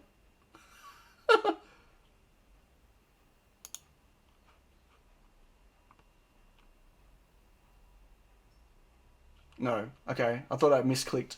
That would have been bad. So yeah, I'm thinking that like call it like a just like a TinyPico Lite or something maybe, and just have if I can solve how people would connect 5 volts to it to charge the USB. To charge the battery. That would be my only thing, right? Because how would you like the whole idea would be to make it still battery powered. How many short of 1100? Hey Tony, I think someone said 1094. It's about 6 or 7. Keep the battery charge. Bits RAM to the top. Yes, right. RAM to the top and JST connected at the top. And I'm thinking of using a small JST connector, not the big one. Maybe. Oh, I can still keep the JST on the bottom, I guess. I don't know. The whole idea is to make it shorter. So with the JST on the bottom, it adds extra height because of the antenna. But if you had it all on the top, in the Arduino world, the micro is smaller than the nano. So no one really cares, I guess. Hello, the hookup. No one cares about what? Sorry. Oh, you mean in terms of the naming? Yeah, I know. Yeah. The naming's all messed up. I'm thinking I might design one of those extra TinyPico. No, that'd be the Nano. That'd be the TinyPico, but without the with everything on it. JST X2 4-way is about the same size. Oh hi. Hi. I can only be a minute or two. Now okay. I was about to go, but I was. Oh, sorry. You can go. Hi. No, that's okay. I'm just doing this. Hi everyone. Atto and Yotta. Hey Sadev. Hello. TinyPico. Yeah, so I might have a bit of just 1 second, yes. I might have a play with designing that once I get all these TinyPICOs built for the campaign, and work out kind of what it will cost from a BOM point of view. See if I can simplify the design a little bit to not have to have the SOT 883s, because that'll help with manufacturing difficulties. And it'll be a choking hazard Pico. Anyway. Hi, Bob. That was really interesting. I'm not Sorry. sitting on your lap, I'll crash you. I was going to move you into the camera view. That's all. Hi. Hi everyone. Hi. So the kids came and said hi. Oh, I know. Yes. Did you hear all this? I was watching it. Okay. Yeah. Yep. Anyway. I'm dressed now. Cool. Yeah. Anyway, hi. I've got to get the kids to school. Stop staring. Sorry. Yep. Good talk. I'm really on it today. Okay. Yeah. Bye. Yeah. No, Don't do this then. I don't know. Bye. There's no questions. Bye. Have a nice day. Bye, everybody. Can you have some questions for me during the week, and I'll come back next week and answer them. Okay, you hear that, everyone? I'm not good at ad-libbing. I need yeah. structure. Structure. Bye. You can call it the TinyPico. The less TinyPico. No, that doesn't make sense. The lesser TinyPico. Okay, that's it. We're calling it now. Sorry, you guys just popped in. Hi, bye. That's it. We're done. 2.5 hours, bit more. I need to get back to work. I have a lot of TinyPICOs to build. Thank you all for joining. More smallest Pico. Now I've got to keep the word tiny in there though, right? TinyPico Big Bro. Well, that'll be the Pro. That'll be the Pro board. But I'm thinking of making like a lightweight one. We'll see. I mean, I've got all the parts here, right? All I need is a. So that's what we're talking about. The JST, the 4. Wait. I'm just going back a second. And you could prop the USB and just bring the comms out of some header pins. Well, that's what I'd do. I'd have to do that because you need to be able to program it, right? It would have to have a programming header so you could program it the first time. I mean, I could ship it with MicroPython on there and you could just use WebRipple, or I could ship it with over-the-air kind of already on there. I don't know how that would work. No, you need to be able to program it for the first time. Someone who commented about the JST connector, TX something. Here, JST XT 4-way is about the same size as a battery connector. And custom wire harness. It's not a pretty solution. Yeah. I want people to be able to plug their battery straight into it though. Yeah, I'll work it out. We'll have a play. Maybe next week we'll have a play. If I've made all the boards, maybe next stream will be making a new one. Okay, anyway, that's it. Oh, I've got to keep saying it again and again. Bye, everyone. Thank you for joining. It's been an awesome stream. Please click the like button, please. I don't ask often. What? Tony, what are you doing? Why did you... How many did you need? Oh, when did you order another 4? It hasn't gone up. Or maybe that was you earlier today. Yeah, it needs a programming header. I know. See you next week, everyone. I'm going back to Tiny Pico Pick and Place Hellland. Yay! And I don't know if I'm going to have a video coming out now this week because I pretty much covered what I was going to... Anyway, maybe a video this week.